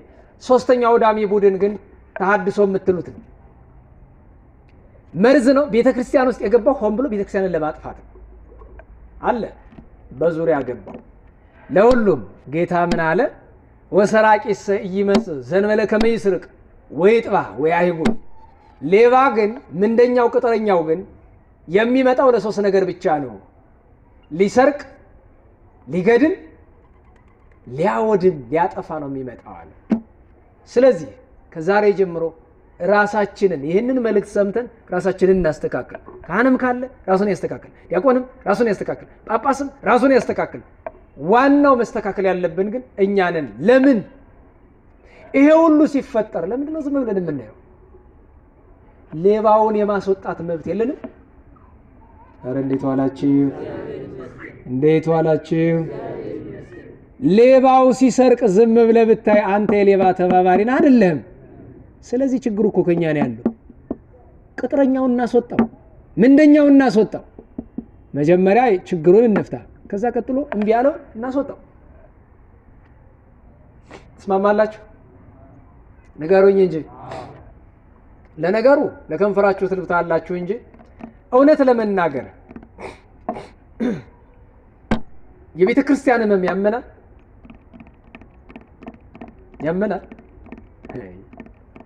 እኔ በከንቱ ለፈልፋለሁ። ባይሆን እግዚአብሔር ቸር ነው። አንዳንድ አልፎ አልፎ የሚሰሙ አይጠፉም ነው እንጂ እኮ ብዙዎቻችን የቤተ ክርስቲያን ሕመም ያመናል፣ ይቆጨናል። ተንጋለህ ስታንኮራፋ አይደል የምታድር ቤተ ክርስቲያን እየተበደለች። ጥቂት ሰዎችን መከራ ላይ ጥለንኛ እኮ ተንጋለን ነው የምንተኛው። ቢያመን ኑሮ የቤተ ክርስቲያን ሕመም አንዋረድም ነበር። እኛንን ጥፋተኞቹ። ሌባውን በሌብነቱ እንዲጸና፣ ነፍሰ ገዳዩን በነፍሰ ገዳይነቱ፣ ዘማውን ዘሙቶ እንኳ ቤተ መቅደስ እንዲገባ ይፈቅድለት እኛ ነን። ቤተ ክርስቲያን እንድትዘረፍ የፈቀድን፣ እንድትቃጠል የፈቀድን እኛ ነን፣ ማንም አይደለም። የተባበረን እኛ ነን።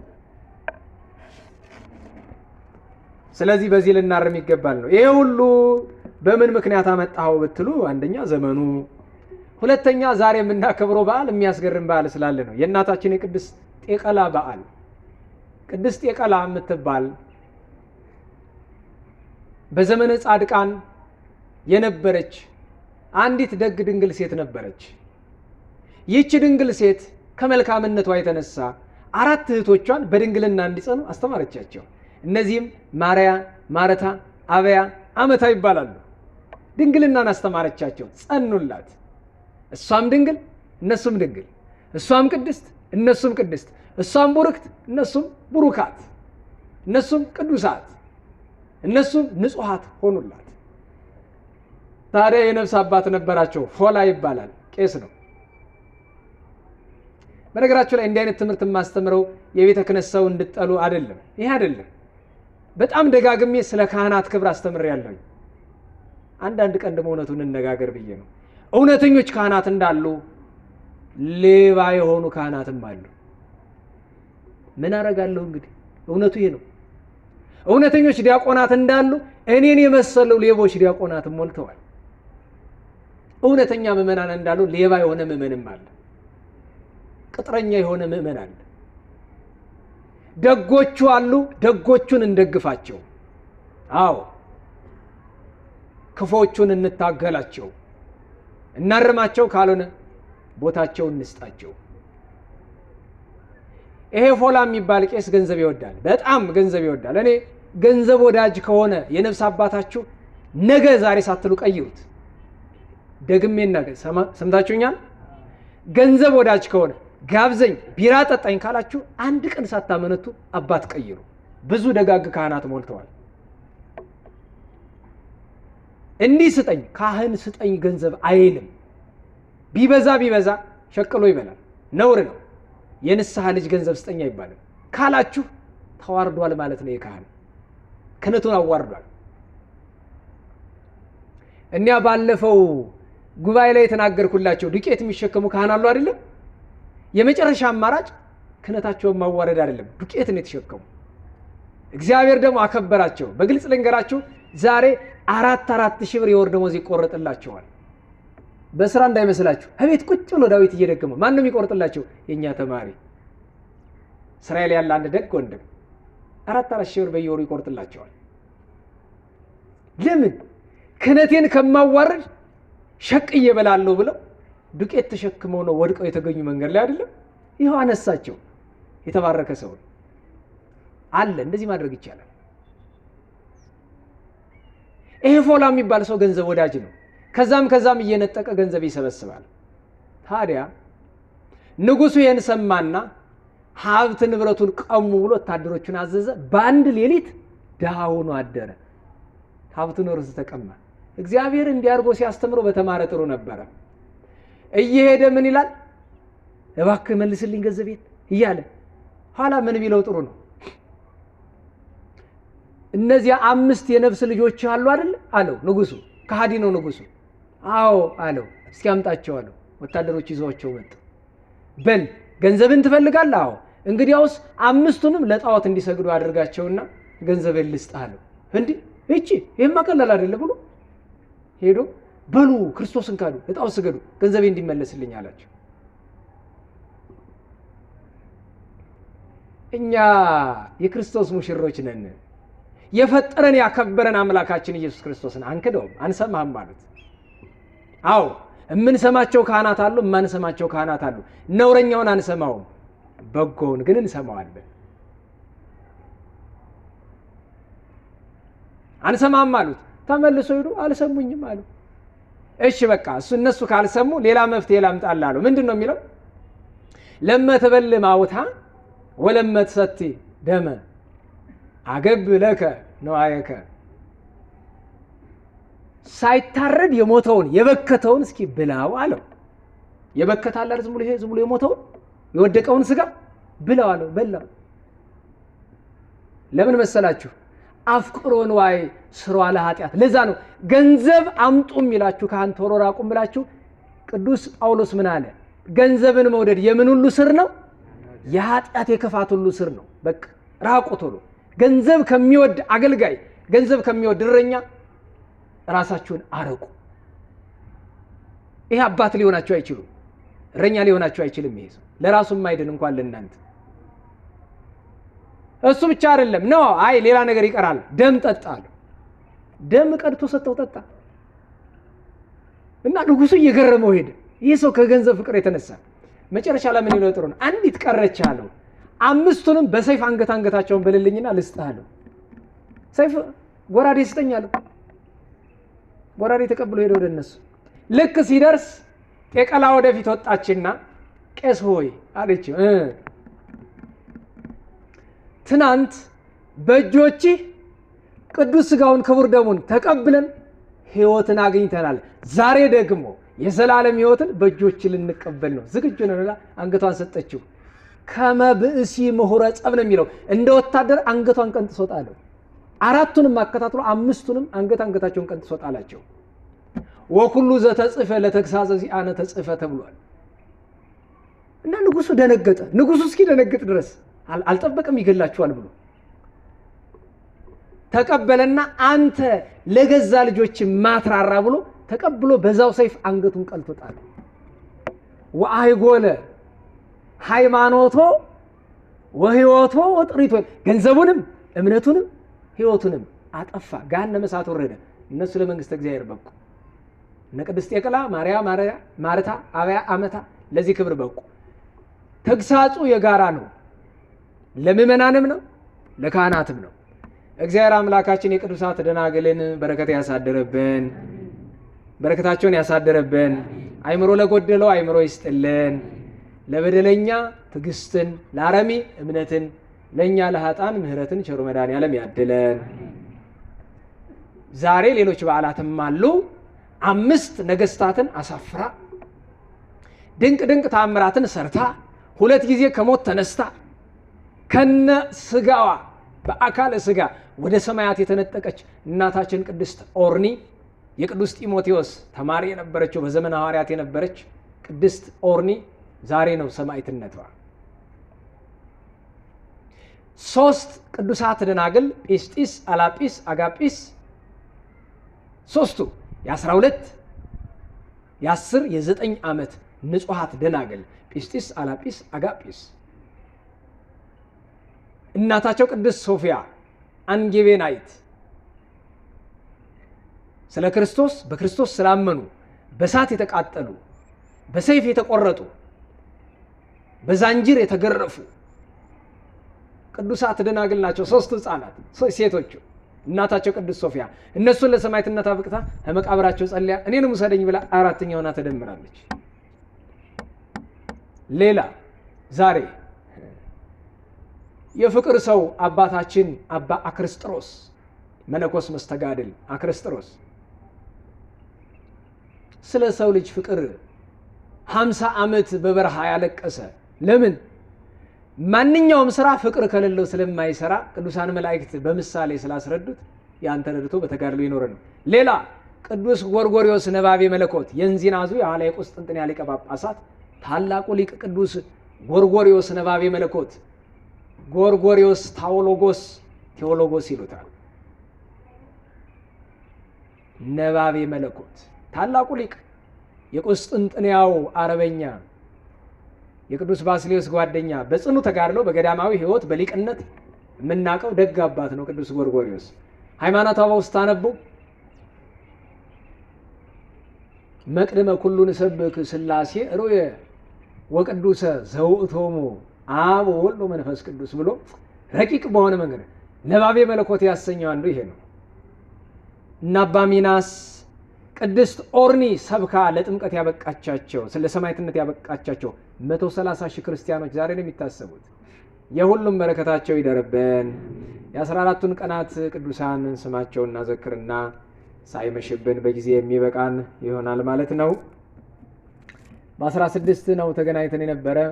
በ17 ወንድማማች ክርስቲያኖች ቅዱሳን መክሲሞስና ዱማቴዎስ፣ በ18 ኢትዮጵያዊ ዣንደረባ ቅዱስ ባኮስ።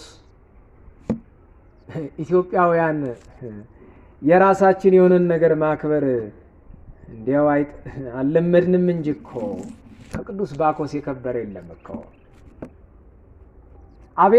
አቤሜሌክን ቅዱስ ባኮስን ሳናከብር ማንን ልናከብር ነው? በመጽሐፍ ቅዱስ ስሙ የተጻፈለት ሰው እኮ ነው። በሐዋርያት ሥራ ምዕራፍ 8 ቁጥር 26 ላይ ሰማዕት ነው፣ ሐዋርያ ነው፣ ጻድቅ ነው፣ ድንግል ነው፣ ጃንደረባ ነው። የዚያን ቀን ቅዱስ ጊዮርጊስ ሊቀ ሰማዕታት፣ ደናግል ቅዱሳት ማርያ ወማርታ፣ እንደዚሁም ታምራትን የሰራ ከ3 ምዕት ወገን የተቆጠረ ቅዱስ ያዕቆብ ዘንጽቤን፣ እንደዚሁም አባ ዳንኤል ገዳማዊ ኢትዮጵያዊ ዓመታዊ በዓላቸው ነበረ። በ19 አባ ዞህራ፣ አባ ባሱራ፣ እናታቸው ቅድስት ኔራ፣ ጻድቁ አባታችን አፍቀረነ እግዚ በዚህም በጣና በዚያም በአክሱም የሚታወቁ ደገኛ ጻድቅ ናቸው። በ20 ሰማዕቱ ቅዱስ አክሎግ፣ ሰማዕቱ ቅዱስ መርምህናም፣ ጻድቁ አባ ዮሐንስ ወንጌሉ ዘወርቅ፣ ጻድቁ አባ አብድዩ፣ እንደዚሁም ሐዋርያው ቅዱስ አብሮኮሮስ ወይም ፕሮኮሮስ ዓመታዊ በዓላቸው ነው። በ21 እግዝእትነ ማርያም ያረፈችበት ረፍቷ አስተርእዮቷ፣ ቅዱስ ጎርጎርዮስ ዘኑሲስ የኑሲስ ኤጲስቆጶስ ቅዱስ ጎርጎርዮስ፣ እናታችን ቅድስት ኢላሪያ ወለተ ዘይኑን፣ ጻድቁ አቡነ ቀውስጦስ፣ ጻድቁ አቡነ ተስፋ ኢየሱስ፣ ጻድቁ አቡነ ኤልያስ፣ ጻድቋ እናታችን ቅድስት ማርያም ክብራ ዘደብረ ጽላልሽ ዓመታዊ በዓላቸው ነበር። ደገኛው ታላቁ ጻድቅ አቡነ አብሳዲ ዘደብረ መጉይና የደብረ መጉይናው፣ ሌሎችም እናቶች አባቶች ዓመታዊ በዓላቸው ነበር። እነ ቅዱስ ኤርምያስ እነ ቅዱስ ዮሐንስ ዓመታዊ በዓላቸው ነበረ። በ22 አባታችን ቅዱስ እንጦንስ ዓመታዊ በዓላቸው ነበረ። አባ እንጦንስ፣ እንጦኒ፣ እንጦንስ፣ እንጦኒዮስ የአንድ ሰው ስም ነው። ስርወ ቃሉ እንጦኒ አንቶኒ ነው። እንጦንስ እንጦኒዮስ በተለያየ ቋንቋ በተለያየ አጠራረስ ይጠራሉ። ደገኛውን ጻድቅ የምናከብራቸው የምናገናቸው በምንድን ነው ትሉኝ እንደሆነ ከኛ አባት የምንማረው አንድ በጎ ተጋድሎ ከብዙ ጽኑ ተጋድሏቸው አንደኛው ደህና ዋላችሁ። በየስንት ቀኑ ነው ገላችሁ የምትታጠቡ?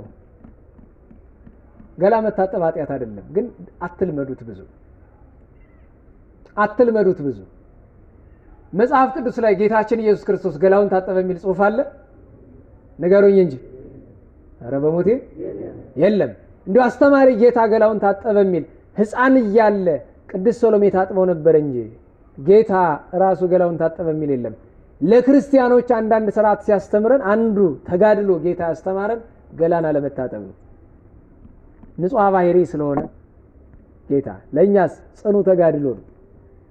የሰው ልጅ ደጋግሞ መታጠብ ያለበት በንስሐ እንባ እንጂ በምድራዊ ውሃ አይደለም። አትታጠቡ እያልኩ አይደለም፣ ግን አታብዙት ነው። አትታጠብልኝና ሻወር ማታ ትደግመዋለህ አይደል? ሞቅ ሲል ዘለ ትገባለህ። ለምን? ክርስቲያን ምቾትን ከፈለገ የሰይጣን ባሪያ ነው የሚሆን። ምቾትን አትሻት፣ አንሻት። አንዱ ምቾት የሚሰጥ ምንድነው? ሻወር ነው። ቤተ ብለኔ ነው፣ ውሽባ ቤት ነው፣ ወሸባ ቤት። አባ እንጦንስ ሳይታጠቡ ምን ያህል ጊዜ ቆዩ ይመስላችኋል? 100 ዓመት። ደህና ዋላችሁ። የመነኑ በ20 ዓመታቸው ነው። ያረፉ በ120 ዓመታቸው ነው። ብሴ ሰማይን ጦኒ ወመላእክ ዘበጸጋ ለቤተ ብለኔን ዘይሜንን ህጋ ማይለ ህይወቱ ይታጽበ ስጋ ይላል። በዘመኑ ሁሉ ታጥቦ ያውቅ።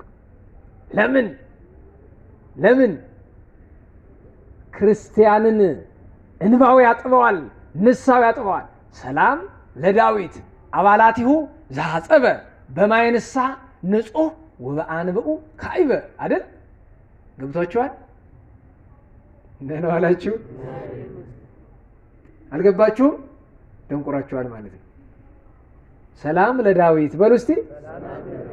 አባላቲሁ ዘሐጸበ በደንብ በሉ እንጂ። በማይንሳ ንጹህ ወበአንብኡ ካይበ። ቅዱስ ዳዊትን ሰላምታ ምስጋና እናቀርብለታለን። ለምን? አካሉን ስላጠበ። በምንድን ነው ያጠበው? በማይንሳ ንጹህ በጠራ ዮሐንስ የንስሐ ውሃ ወበአንብኡ ካይበ። ቀጥሮ በንባው እንኳን ገላውን ወበአንብኤ አርሃስኩም እስካቤ ይላል። ምኝታውን እንኳን አጥቦታል፣ እንኳን ገላውን በንባው። ደግሞ ዮርዳኖስ ገላ አትታጠቡ አለ ብለ ለማስተምር መስሏል። አላልኩም እኔ። አታብዙት ነው፣ በመጠን አድርጉት ነው። ጧት ማታ ሻወር አትሩጥ። አባ እንጦንስ የአባ እንጦንስ ጽኑ ተጋድሎ ስንቱ ተተርኮ ያልቃል። በረከታቸው ይደርብን። ቅዱስ ኡራኤል ሊቀ መላእክት ዓመታዊ በዓሉ ነበር። እነ ሚናስ ዘማፍን ዓመታዊ በዓላቸው ነበረ። በ23 ሐዋርያው ቅዱስ ጢሞቴዎስ፣ ጻድቅ ንጉሥ ቴዎዶሲዮስ፣ እነ ጌርሎስ አትናቴዎስ፣ ሌሎችም ቅዱሳን ዓመታዊ በዓላቸው ነበር። በ24 አባታችን ቅዱስ ተክለ ሃይማኖት እግራቸው የተሰበረበት፣ እናታችን ቅድስት ማርያም፣ ጻድቃን ሐውዜን፣ አባ ቢፋ፣ አባ ብሳዲ ዓመታዊ በዓላቸውን አክብረናል። በ25 ሰማዕቱ ቅዱስ መርቆሪዎስ ሰማዕተ ሮሜ የታምራት በዓሉ ነው። ኦሊያኖስን ያጠፋበት ባስሌዎስን ጎርጎሪዎስን የረዳበት ዓመታዊ በዓል ነው የተከበረው። የዚያን ቀን ለነዳያን ራሱን የሸጠ ብፁዕ ጴጥሮስ ጽሙድ ብፁዕ ጴጥሮስ ጨካኝ ነበረ፣ እንደኔና እንደናንተ። ደህና ዋላችሁ? እንዴት ዋላችሁ? አቤት ስንት ልብስ ያናላችሁ። በዚህ እስቲ እህቶችን ልውቀሳችሁ። ባለፈው ነግራችኋል አይደል? አንድ ሰው ቤት እንግድነት ሂጄ እንዲያው ደህና ነው የምትመስለኝ ልብስ አጥባ አስጥታ ለዛን ቀን ታጥቦ ብቻ የተሰጠው ጉርድና ቀሚስ 17 ቆጠርኩኝ። ደህና ነው የምትመስለኝ ነበር። እቺ ደህና የምትመስለኝ እንዲህ ካላት ሌላውማ እንደው ሳትዋሽ ነው። ቀሚሳችሁን ቁጥሩን አታውቁትም እኮ አይደል?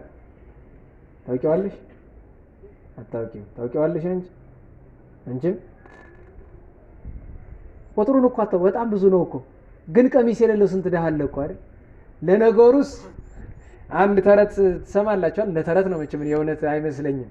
አንድ ደግ ካህን ናቸው ሲያስተምሩ ቆይቶ ሁለት ያለው አንዱ ለሌለው ይስጥ ሲባል እሜቴ ሚስት ቁጭ ብሎ ይሰማሉ። የገዛ ሚስታቸው ለካ እንዲህ ያለ ትምህርት ለካ ቄሱ ሁለት ወፍራም ጋቢ አላቸው። አቤት ተመልሰው ሲሄዱ እህቴ ጋቢውን ስጭኝ ሆና አመጣችሁ ቆሸሽ ያለ አይ ያኛውን ንጦና አምጪው። ኧረ እሱንም ማለኔ ብጤ ሰጥቼው ማን አዞሽ? እሱ መቼ አዘዝኩሽ? እድመ መድረክ ሲሉ ነበር። ታዲያ ሌላው ነው እንጂ እኔም ብዬሻለሁ እንዴ? ይሄ ተረት ነው የሚመስለኝ በእውነት የእውነት አይመስለኝ። ለምንድን ነው እንዲምላችሁ? እኔም ቤት ብትገቡ ብዙ ላይ ልብስ ላይ ጠፋ ይችላል ብዬ ነው። እናንተ ነው መውቀሴ በፊት ራሴን ነው ማስተዋል ያለብኝ በእውነት። እና ብፁዕ ጴጥሮስ ምሳውን ሊበላ ቁጭ ሲል የኔ ቢጤ መጡ ስለመብራን ስለቸሮ እግዚአብሔር ይላል ምን አባቱ ብሎ ሊመታው ፈልጎ እኮ ነው። ቢፈልግ ድንጋይ ለምን የለ ሀብታም ቤት ምን ድንጋይ አለው ሆነ። ዞር ቢል ምን ያህል ደረቅ ዳቦ ታባቱና ብሎ በዛ ደረቅ ዳቦ ወርሮ ሳተው ጭቃ ላይ ወደቀ። ያችን አንስቶ በላ። ኋላ ሌሊት ለፍርድ አቀረቡት እግዚአብሔር ዙፋን ፊት። መልካም ስራ ቢፈልግ ያቺ ዳቦ ብቻ ያደረሰች። ኃጢያቱን ሁሉ በአንድ ሚዛን አድርገው ዳቦዋን በአንድ ሚዛን የሚያደርጓት እኩል ሆኑ። አንዱ ዳቦ አይ ምጽዋት ዋጋ ነቃ ብንን ብሎ ከተመስጦ በአንዲት ዳቦ እንዲህ ያለ ዋጋ ካለማ ብሎ ሀብቱን ጨረሰ፣ ንብረቱን ጨረሰ፣ ገንዘቡን ጨረሰ፣ ቤቱን ንብረቱን ሽጦ ጨረሰ። ኋላ ምን ቀረው? የለበሰ ልብስ ቀረው፣ እሱንም ጨረሰ፣ ሸጠ። ነዳያን መጥተው ዝናህን ሰምተን ደግነ ሲባል መጹተን ስለ እግዚአብሔር አሉት። ምንም የለኝም አላቸው። አይ አደከምከን በከንቱ ብለው አዝነው ሲሄዱ አይ አትዘኑ፣ አንድ ጥሩ ምክር ልምከራቸው አላቸው። ምንድነው ሲሉ ሽጡኝና ተካፈሉ አላቸው። አንዳንዴ ነው ቢጤ ጨካኝ ነው እኮ ተሳዳቢም ነው ወቃላችኋል። ስትሰጡ ቆይታችሁ ሲያልቅባችሁ የቀረበት ላጣርጎ ይሰድባችኋል አይደል? ክብራችሁ ነው፣ ተሰደው። እኔ ለነዳያን አዝናለሁ። በነገራችን ላይ ለነዳያን ጉባኤ መዘጋጀት አለበት። ነዳያን ሁለት ዓለም ለምን ያጣሉ? አይጸልዩ ታያላችኋል። ለዛ መንገድ ላይ ተቀምጠው እርስ በርሳቸው የማይገባ ነገር ሌሊት እኮ ያደርጋሉ የሚለምኑበት ቦታ ላይ እኔ አዝናለሁ። ለኖሩን ይብሳለሁ። ግን ነዳያን ቃል እግዚአብሔር መማር አለባቸው። ግን ከቃል እግዚአብሔሩ ምን ይቀድማል? ጉርስ ይቀድማል። አብልተህ ነው ማስተማር። ዝም ብለህ ብታስተምራቸው አይሰሙህም። ሸጠው ተካፈሉት። ባሪያ ሆኖ ሲገዛ ኑሮ ኋላ ገዳም ገብቶ በቅድስና ኑሮ አልፏል። በረከቱ ይደርብን። ቅዱስ ሰብስቲያኖስ ሰማዕቱ ደገኛው የሮሜ ንጉሥ ልጅ የነበረው ዓመታዊ በዓሉ ነው። አባታችን ሕፃን ሞዓ የደብረ ሊባኖሱ የአቡነ ተክለ ሃይማኖት ደቀ መዝሙር ልደታቸው ነበረ። በ26 እናታችን ቅድስት አንስጣስያ ገዳማዊት። የዚያኑ ቀን 49 አረጋውያን ሰማዕታት እና አባ ጽህማ እና አባ ዳንኤል ገዳማዊ ዘሲሃት ዓመታዊ በዓላቸውን አክብረናል። እና አባ ቢሱዶራን እና አባ ዮሐንስን ሁሉ አክብረናል። በ27 ብዙ በዓላት ነበሩ። ከቅዱሳን መላእክት በክብር አራተኛ የሆነው ቅዱስ ሱሪያል፣ ከቅዱሳን ነቢያት ደገኛው ሞትን ያልቀመሰው የመጀመሪያው ሰው ቅዱስ ሄኖክ፣ ከቅዱሳን ሐዋርያት የቅዱስ ጳውሎስ ደቀ መዝሙር የነበረው ቅዱስ ጢሞቴዎስ ፍልሰቱ፣ ከሰማዕታት አባ ቢፋሞን፣ አባ ሰራቢዮን፣ ቱፍልኒዮስና ሰርኒስ ዓመታዊ በዓላቸው ተከብሯል። በ28 የጌታ ዓመታዊ በዓል ነው። ህብስት አሳ አበርክቶ የመገበበት መታሰቢያ ነው። እንደዚሁም ከጻድቃን ቅዱስ አባ ዮሴፍ አይሁዳዊ፣ ከሰማዕታት ቅዱስ ቀሌምንጦስ የአንዲት ደገኛ መበለት አክሮሲያ የምትባል ኪራሳዊት ሮማዊት ሴት የመበለት ልጅ ነው። 7 ጊዜ ሞቶ የተነሳ ደገኛ ሰማዕት ነው። እንደዚሁም ከመነኮሳት ቅዱስ አካውህ ዓመታዊ በዓላቸው ነበረ። ትናንት በ29 በጣም ብዙ በዓል ነው የነበረው። መጀመሪያ ወላጆቿ ፈላሲት ብለው ያወጡላት ገዳማዊት እናታችን ቅድስት አክሳኒ፣ ሁለተኛ ሰማዕት ቅዱስ ሰሪያኮስ፣ ሶስተኛ አባታችን አባ እስጢፋኖስ ዱር ለዱር ሲሄድ ይላል ስንክሳር። ምን እያለን የሚሄድ ጌታ ሆይ ለነፍሴ የሚረባኝን ነገር አጋጥመኝ እያለ ሲሄድ የራስ ቅል አገኘ መንገድ ላይ፣ የሰው የራስ ቅል። ጌታ ሆይ እስቲ አስተምረኝ፣ በዚህ የራስ ቅል እስቲ አስረዳኝ፣ አስተምረኝ፣ ቀስቅስልኝ አለው። ያቺ የራስ ቅል ድምፅ አወጣች። ማነሽ ማነህ ብሎ አለ።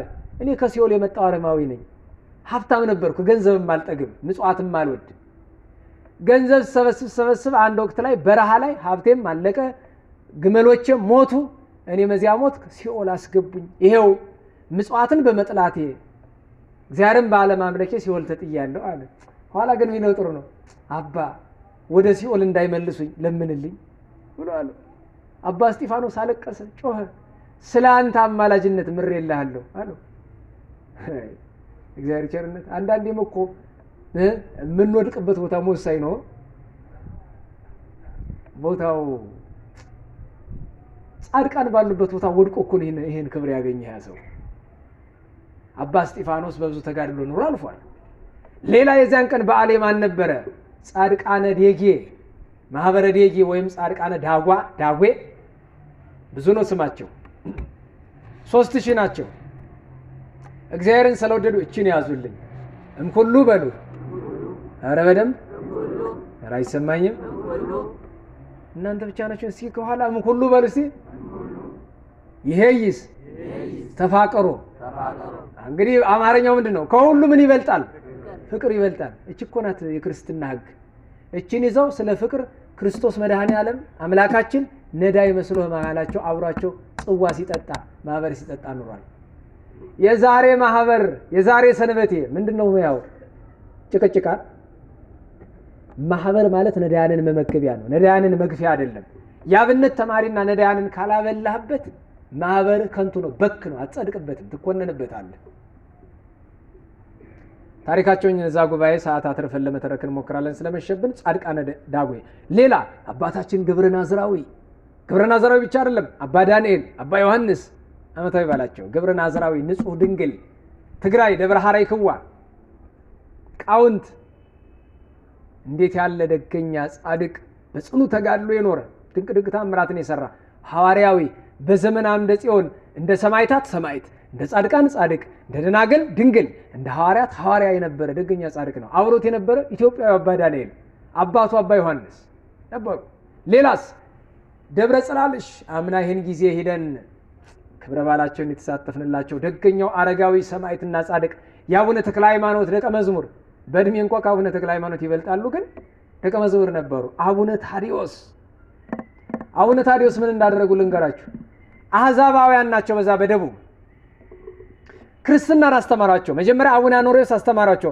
አኖሪዎስን ገርፈው አሰሯቸው። አቡነ ተክለ ሃይማኖት ጠሩና ልጄ ታዲዮስ አቤት፣ ሂድ አኖሪዎስን አስፈታው አሏቸው። ጻድቅ አኖሪዎስ ሄዱ፣ አስተማሯቸው። ምን አሏቸው? ሀብት ንብረት አትውደዱ፣ ገንዘብ አትውደዱ። ለምን? ባለጸጋ ሀብታም ከሚጸድቅ ምን በምን ቢያልፍ ይቀላል? ግመል በመድፈ ቀዳዳ። አይ ትምህርት እውነት አይደለም አላቸው። ማን? ሙሳ የሚባል አንድ እስላም መከሩት፣ አልሰማ አለ። ኋላ መርፌ አምጣሉት። መርፌ አመጣ። የገዛ ግመሉን በመርፌ አሳልፏት። ምን ቢላቸው ጥሩ ነው? ይሄማ ምትሃት ነው አላቸው። ግመሏ ዞር ብላ ኩላሊቱን ረግጣ ገደለችው። ከዛ በኋላ 31 ግመል አሳልፈዋል። በአጠቃላይ 32 ግመል ነው ያሳለፉት በመርፌ ቀዳዳ። ስማቸው ማን ነው? ታዲዮስ። ግመል በመርፌ ቀዳዳ ሐዋርያው አሳልፎ የለ ስም ይመረሃ በግብር ማለት ይሄ ነው። አሳልፈዋል በመርፌ ቀዳዳ። ኋላ አባቱ የሙሳ አባት አባቴ ሁለት ሞት አይሙት ልጄን ያስነሱልኝ አላቸው። ጸሎት አድርገው አስነስተው ሙሳን ሙሴ ብለው ክህነት ሰጠው ሊቀ ካህናት አድርገውት በብዙ በጎነት ኖሯል። ያ ኩላሊትን ተረግጦ የሞተው እግዚአብሔር ይመስገን። የጻድቁ በረከት ይደርብን። መጨረሻ ላይ ንግስቲቱ ናት የአፄ አምደ ጽዮን ሚስት ስለገሰጿት በኋላ ሄዳ ከደቀ መዝሙራቸው ከአቡነ ማትያስ ጋር ሄደን ገደሉን አይተነዋል። ጭው ያለ ገደል ወሮራቸው አጥንታቸው ብትንትንትን ብሎ ደማቸው ፈሶ እዚያ ሄደን ነው እምነቱን ጸበሉን ተቀብተን በረከት አግኝተን የመጣ ነው። ውቢት ገደል ይባላል። ውቢት የምትባል አንዲት ደግ ሴት ናት አካላቸውን የተቀበለች ብትንታኙን ክብር ያደረገችው ገድላቸው እስከሚጻፍበት እስከ አፄ ዳዊት ድረስ ማለት ነው። እነዚህ ቅዱሳን ነበሩ። በረከታቸው ይደርብን። እንግዲህ ይህንን ነው የሚመስለው የዛሬ ትምህርታችን። ነገ ጉባኤ ቁስጥንጥንያ ስለሆነ ቅዱሳን ሊቃውንት እናስባቸው። ተፍጻሜተ ሰማዕት ቅዱስ ጴጥሮስ ኢትዮጵያዊ ጻድቅ፣ አቡነ ሲኖዳ የደብረ ጽሞና እና አቡነ እንድርያስ ኢትዮጵያዊ ጻድቅ ዓመታዊ በዓላቸው ነው። በሁለት አባታችን አባ ጳውሊን፣ ሐዋርያው ቅዱስ ቶማስን፣ አባ ለንጊኖስን፣ በሶስት ቅዱስ ኤፍሬም ሶርያዊን፣ ሌሎችንም እና አባ ያዕቆብና አባ እብሎይን ማክበር ማሰብ ይገባናል። እንዳትረሱ። በ8 በዓለ ስሞን ይባላል። ጌታ በተወለደ በ40 ቀኑ ወደ ቤተ መቅደስ የገባበት ዓመታዊ በዓል ነው። ግዝት በዓል ነው። በ8 እንዳንረሳው ብዬ ነው። ማርያምን ተፍረትን ማክበር የሚሻ በ6 ትከበራለች። ከኃጢአት የተመለሰችው እንተፍረት ቅድስት ማርያም። ለማጠቃለያ አንድ ነገር ልንገራችሁ። ምንም ነገር ሲነገር በገዛ ደማዊ ጭንቅላታችሁ ለመመንዘር አትሞክሩ። የተባለውን ብቻ መንፈስ ቅዱስ እንደነገራችሁ መጠን ያዙት። ለምናገረው ነገር በሙሉ ጸጸት የለኝም። እኔ መድረክ ላይ ለምናገረው ጸጸት የለኝም። ምክንያቱም ዛሬ ያስተማርኳችሁን ትምህርት አስቤው መጥቼ አይደለም። ጉባኤ ላይ እግዚአብሔር ወላዲተ አምላክ ባወቁ እናገራለሁ እንጂ ከራሴ የለም። እገሌ ከፋው እንዲህ ክህነትን አዋረደ እንደዛ ብትለኝ ሰም የለም። የፈለከውበት እናንተም እውነቱን ያዙ። እውነተኞችን አክብሩ፣ ከሐሰተኞች ራሳችሁን አርቁ። ፍረዱ አይደለም፣ ጥሉ አይደለም፣ ተሳደቡ አይደለም፣ አታክብሩ አይደለም። እናክብር፣ ማንኛውንም ሰው እናክብር፣ ራሳችንን ግን እንጠብቅ። ዓላማው ይሄ ነው። የተሳሳትን እንመለስ። ካህንም ብትሆን ዲያቆንም ብትሆን ጳጳስም ብትሆን ምዕመንም ብትሆን ከገሃነመ እሳት የሚያስመልጥህ የለም። ዝም ብለው ወጥተህ እንዲህ ብሎ እኮ ሰደበን ምናምን ብትለኝ አትድንም። ነግሬያቸዋለሁ። ሁሉንም የሚያድን ንስሐ ነው። እግዚአብሔር የሰራልን ነገር የሁላችንም መዳኛ ምንድነው? ንስሐ ነው። ስለዚህ ነስሑ እስመ ቀረበት መንግሥተ ሰማያት።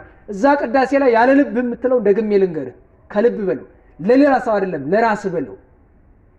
ለራስ ጭንቅላት ዲያቆኑ በተለይ መንግሥተ ሰማያት ቀርባለችና እኔ ንስሐ መግባት አለብኝ ብለህ ለገዛ ጭንቅላት ንገረው። ለሰው ብቻ አትለፍልፍ። ይሄ ነው እውነቱ።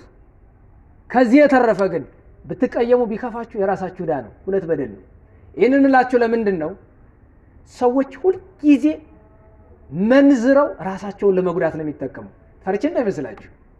ብፈራ ኑሮ የማልናገር የነበረ መንግስት ነው። ግን መንግስቱም እንኳን እስካሁን ምንም አላደረገንም። ለምን? ወላዲተ አምላክ ስላለች፣ ቸሩ ሥላሴ መድኃኔ ዓለም ስላለ። እሱ የፈቀደ ቀን ደግሞ በሏቸው ያለ ቀን ደግሞ መጥቶ ያቀምሱናል። 4 ነጥብ። ብርቅ አይደለም። ሁሉም በእኛ አልተጀመረም፣ ሁሉም በእኛ አይጠናቀቅም። እኛ የጀመርነው እኛ የምንጨርሰው ነገር የለም። ስለዚህ ሁሉንም ነገር ለጥቅም እንድታደርጉት አደራ ለማለት ነው። እግዚአብሔር አምላካችን ስሙ የከበረ የተመሰገነ ይሁን። ስማቸውን ከጠራን ካልጠራን ቅዱሳን ሁሉ በረከት ያሳትፈን። የእመቤታችን ጣዕመ ፍቅሯ ይደርብን። ሁላችንም ለምስጋና እንነሳ። ዝክሩን አጠቃቅሙ ልጆች።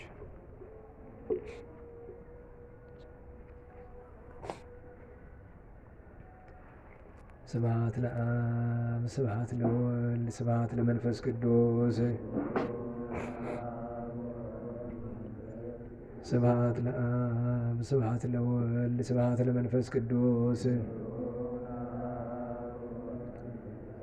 ስብሐት ለአብ ስብሐት ለወልድ ስብሐት ለመንፈስ ቅዱስ ስብሐት ለእግዝእትነ ማርያም ድንግል ወላዲተ አምላክ ስብሐት ለመስቀለ እግዚእነ ኢየሱስ ክርስቶስ። ክርስቶስ በምሕረቱ ይዘከረነ አመዳግም ምጽአቱ እያስታፍረነ ለሰቦተ ስሙ ያንቅሐነ ወበአምልኮቱ ያጽንዓነ እግዝእትነ ማርያም አይርጊ ጸሎተነ ዋስተስሪ ኩሎ ኃጢአተነ ቅድመ መንበሩ ለእግዚእነ ለዛብልአነ ዘንተ ህብስተ ወለዘ አስተየነ ዘንተ ጽዋዓ ወለዘ ሰርዓ ለነ ሲሳየነ ወአራዘነ ወለዘ ተአገሰ ለነ ኩሎ ኃጢአተነ ወለዘ ወሃበነ ሥጋሁ ቅዱሰ ወደሞ ክቡረ ወለዘ አብጽሐነ እስከ ዛቲ ሰዓት መላለም ምሕረቱ ናውረቱ ሰዓተ ወኮቴተ ለእግዚአብሔር ልዑል ወለወላዲቱ ድንግል ወለመስቀሉ ክቡር ይትአክቦት ወይሰብሐ ስሙ ለእግዚአብሔር ወትረ በኩሉ ጊዜ ወበኩሉ ሰዓት። ስብሐት ለአብ ወወልድ ወመንፈስ ቅዱስ ይእዜኒ ወዘልፈኒ ወለዓለመ ዓለም አሜን። አውሎግሶን አውሎግሶን አውሎግሶን በእንተ አብ ወወልድ ወመንፈስ ቅዱስ አቀበት ለወጡ ቁልቁለት ለወረዱ ርጥብ ለጤሰባቸው ደረቅ ለነደደባቸው ለረዱ ለተራዱ ለዘከሩ ላዘከሩ ስመ እግዚአብሔር ስመ ማርያም ድንግል ስመ ቅዱሳን ለጠሩ ሁሉ እግዚአብሔር አስበ ቅዱሳን ይሰብልን። ጸሎተ እግዝእትነ ማርያም እንበል። ሰላም ለኪ እንዘንሰግድ ለንግሥኪ ንግሥተ አድኖ ማርያም እምነን አስተበቋኪ ማርያናዊ ተማይጸነብኪ በእንታናምኪ ወያቄ ማቡኪ ማህበረነ ወትረ ድንግል ባረኪ። ጸሎተ እግዝእትነ ማርያም ድንግል ወላዲተ አምላክ ተአብዮ ነፍሴ ለእግዚአብሔር ወትታሰይ መንፈሴ በአምላኬው መድኃኔ እስመ ርእየ ሕማማ ለአመቱ ናሁ ሚዜስ ያስተበጽኡኒ ኩሉ ትውልድ እስመ ገብረ ሊተ ኃይለ አብያት ወቅዱስ ስሙ ወሳይሩኒ ለትውልደ ትውልድ ለለ ይፈርህዎ ገብረ ኃይለ በመዝራይቱ ወዘሮሙ ለለ ያብዩ ህሊና ልቦሙ ወነሰቶሙ ላያላን መናበርቲሆሙ አይቤዎሙ ለትሑታን ዋጽገቦሙ በረከቱ ለሩባን ወፈኖሙ ምራቆሙ ለብዑላን ወተወክፎ ለእስራኤል ቁልሁ ወተዘከረ ሳይሉ ዘይቤሎሙ ለአበዊነ ለአብርሃም ወለዘሩ እስከ ለዓለም ባረክነ ቀድስነ አንጽህነ እግዝእትነ ፍተነ ማይሰሪው ለሰይጣን እሙ ለመድህን ወለተ ብርሃን። ኦ መዝገበ በረከት መዝገበ ቅድሳት መዝገበ ንጽ መዝገበ ርኅራኄ መዝገበ የዋሃት ባረክነ በእድየኪ በከመ ባረኪዮ ለኤፍሬም ፍቁርኪ በበረከተ ወልድኪ ወአብዎ መንፈስ ቅዱስ። ስብሐት ለአብ ወወልድ ወመንፈስ ቅዱስ ለዓለሙ ለዓለመ ዓለም።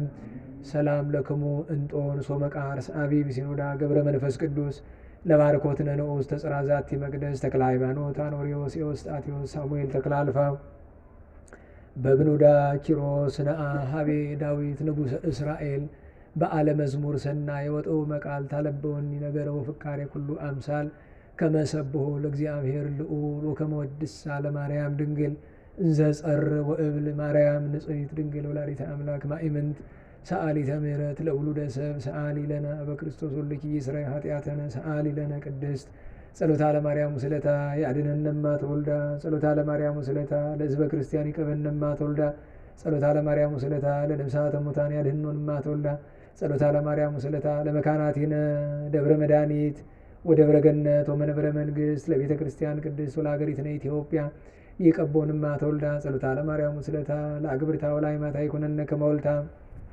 በጸሎትሽ ወበስለትሽ ለአበው ንጹሐን ለቅዱስ ኤፍሬም ለአባ ሕርያቆስ ለአባ ጊዮርጊስ ለአባ ሳሙኤል ለቅዱስ ደቅስዮስ ለያሬድ ማሕሌታዊ ለአባ ኪሮስ ለአባ መባጽዮን ለአቡነ ዘርዓ ያዕቆብ ለብፁዕ ገብረ ክርስቶስ ለቅዱስ ዮሐንስ አፈወርቅ ለአባ ጽጌ ድንግል ለአባ ዮሐንስ ዘደማስቆ ለአባ ሳሙኤል ዘደብረ ቀለሞን ለቅዱስ ዮሐንስ ወለነጎድጓድ ለቅዱስ ቄርሎስ አምደ ሃይማኖት ለአቡነ አቢብ ለቅዱስ ጎርጎርዮስ ነባቤ መለኮት ለንጹሐት አንስት ለክቡራን የተለመንሽ ድንግል እመቤታችን ለእኛም ተለመኝን።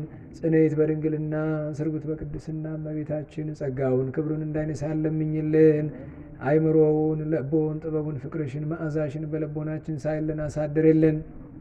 የቸርነት ባለቤት የይቅርታ ጌታ ዘላለም ሥላሴ ሀገራችንን አብያተ ክርስቲያናትን በምሕረቱ እንዲጠብቅልን ለንስሐ ሞት እንዲያበቃን ዘመናችንን የሰላም የምሕረት እንዲያደርግልን ከደገኛው ጦም በምሕረቱ እንዲያደርሰን ወርኃ የካቲትን ባርኮ ቀድሶ እንዲሰጠን ሙታን እንዲምርልን ሕያዋን እንዲጠብቅልን በግፍ በመከራ በስራት በጭንቀት በስደት ያሉትን ሁሉ በይቅርታው እንዲያስብልን የገብረ ማርያምን የወልደ ማርያምን የኃይለ ገብርኤልን የሁለተ ሥላሴን ነፍስ በአብርሃም በይስሐቅ በያዕቆብ አጠገብ እንዲያኖርልን ከአባቶቻችን ክብራቸውን ከእመቤታችን ጣዕመ ፍቅሯን መዓዛዋን እንዲያሳድርብን በኃይለ መስቀሉ እንዲጠብቅን ለጸሎት ስትቆሙ አስቡን የሚሉንን ሁሉ መድኃኔዓለም በቸርነቱ እንዲያስብልን የሰላም አምላክ ሰላም በዋለን ምሕረቱ ሰላም እንዲያሳድረን ቅዱስ ስሙን አቡነ ዘበሰማያት ብለን እንጥራ።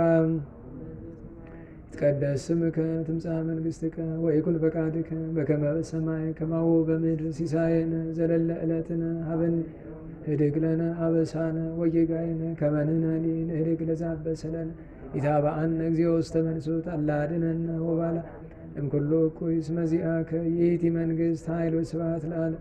በሰላመ ቅዱስ ገብርኤል መልአክ ኦ እግዝእትየ ማርያም ሰላም ለኪ ድንግል በሕሊናኪ ወድንግል በሥጋኪ እመ እግዚአብሔር ጸባኦት ሰላም ለኪ ቡርክት አንቲ እምአንስት ወቡሩክ ፍሬ ከርሥኪ ተፈሥሒ ፍሥሕት ኦ ምልዕተ ጸጋ እግዚአብሔር ምስሌኪ ሰአሊ ወጸልዪ ለነ ምሕረተ በፍቅሮልኪ ኢየሱስ ክርስቶስ ከመ ይስረይ ለነ ኃጣውኢነ ተማኅፀነ ብኪ። የአብ የወልድ የመንፈስ ቅዱስ ምሕረት በረከት ሰላም የወላዲተ አምላክ የድንግል ማርያም በረከት የአባቶቻችን የአብርሃም የይስሐቅ የያዕቆብ በረከት የሰንበተ ክርስቲያን የቅዱስ ሚካኤል የዚህ ቅዱስ ስፍራ የአዕጽምተ አበው በረከት መታሰቢያ የተደረገላቸው የቅዱስ ማርቆስ የቅዱስ ዮሐንስ የአባ ሳሉሲ የቅዱስ ጎርጎርዮስ ነባቢ በረከት የቅዱስ ሶፊያ የጲስጢስ የአላጲስ የአጋጲስ ደናግል ቅዱሳት በረከት የቅድስት የቀላ የአርባ ደናግል የማርያ የማርታ የአብያ የአመታ የቅድስት ኦርኒ የ130 ሺህ ማህበርተኞቿ የቅዱስ አክርስጥሮስ የአባ ሚናስ የጻድቃነ ዳቦ በረከት የነቢያት የሐዋርያት የጻድቃን የሰማዕታት የደናግል የመነኮሳት የቅድስት ቤተ ክርስቲያን በረከት የቅዱስና የንጹሕ መስቀሉ በረከት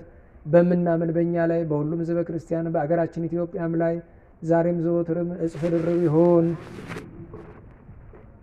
ለጸሎት ስለነበረን ጊዜ ቅዱሱ አምላካችን እግዚአብሔር ስሙ የከበረ የተመሰገነ ይሁን። የተመሰገነ ይሁን። እግዚአብሔር አምላክ በሰላም አስጀምሮ በሰላም አስፈጽሞናል። ምናልባት ያለነው ወርሃ የካቲት የሚገባበት ዋዜማ ላይ ነውና በየካቲት ምጽዋት በጣም የተገባ ነው። በሁሉም የተገባ ቢሆንም ምጽዋት እንስጥ፣ የቻልነውን ያክል ለነዳያን እንራራ፣ ለቤተ ክርስቲያናችን እንጸልይ። ይኸው ነው መልእክታችን። በወርሃ የካቲት አብይ ጾም ያው ገና ነው፣ በ29 ነው የሚገባው። በ15 ጾመ ነነዌ የምንገናኘው የጾመ ነነዌ ዋዜማ ነው የሚሆነው። ምክንያቱም የምንገናኘው በ14 ነው፣ የካቲት 14 ቀን በቅዱስ ሳዊሮስ በዓል ነው። የነነዌ ዋዜማ ስለሆነ ስለ ነነዌም እግዚአብሔር ስለፈቀደውም እሱ በጊዜው ስለሚያመጣው ነገር እንነጋገራለን ማለት ነው። በሰላም አስጀምሮ በሰላም ያስፈጸመን አምላከ አበው አምላከ ቅዱሳን እንቅፋት ሳይመታን እሾህ ሳይወጋን ኃጢአት ሳይሰለጥንብን በደልም ሳይገዛን የብርሃን መላእክት በፊት በኋላ በቀኝ በግራ እየጠበቁን ለጊዜው ወደ የቤታችን ለፍጻሜው ተስፋ ወደምናደርጋት መንግሥተ ሰማያት ከተከፈተች ገነት ከተነጠፈች ዕረፍት ከአባቶቻችን ርስት ሁላችን በሰላም ያድርሰን፣ በቸር ያሳድረን። ስብሐት ለእግዚአብሔር ልዑል ወለወላዲቱ ድንግል ወለመስቀሉ ክቡር ዕፀ ሣህል አሜን።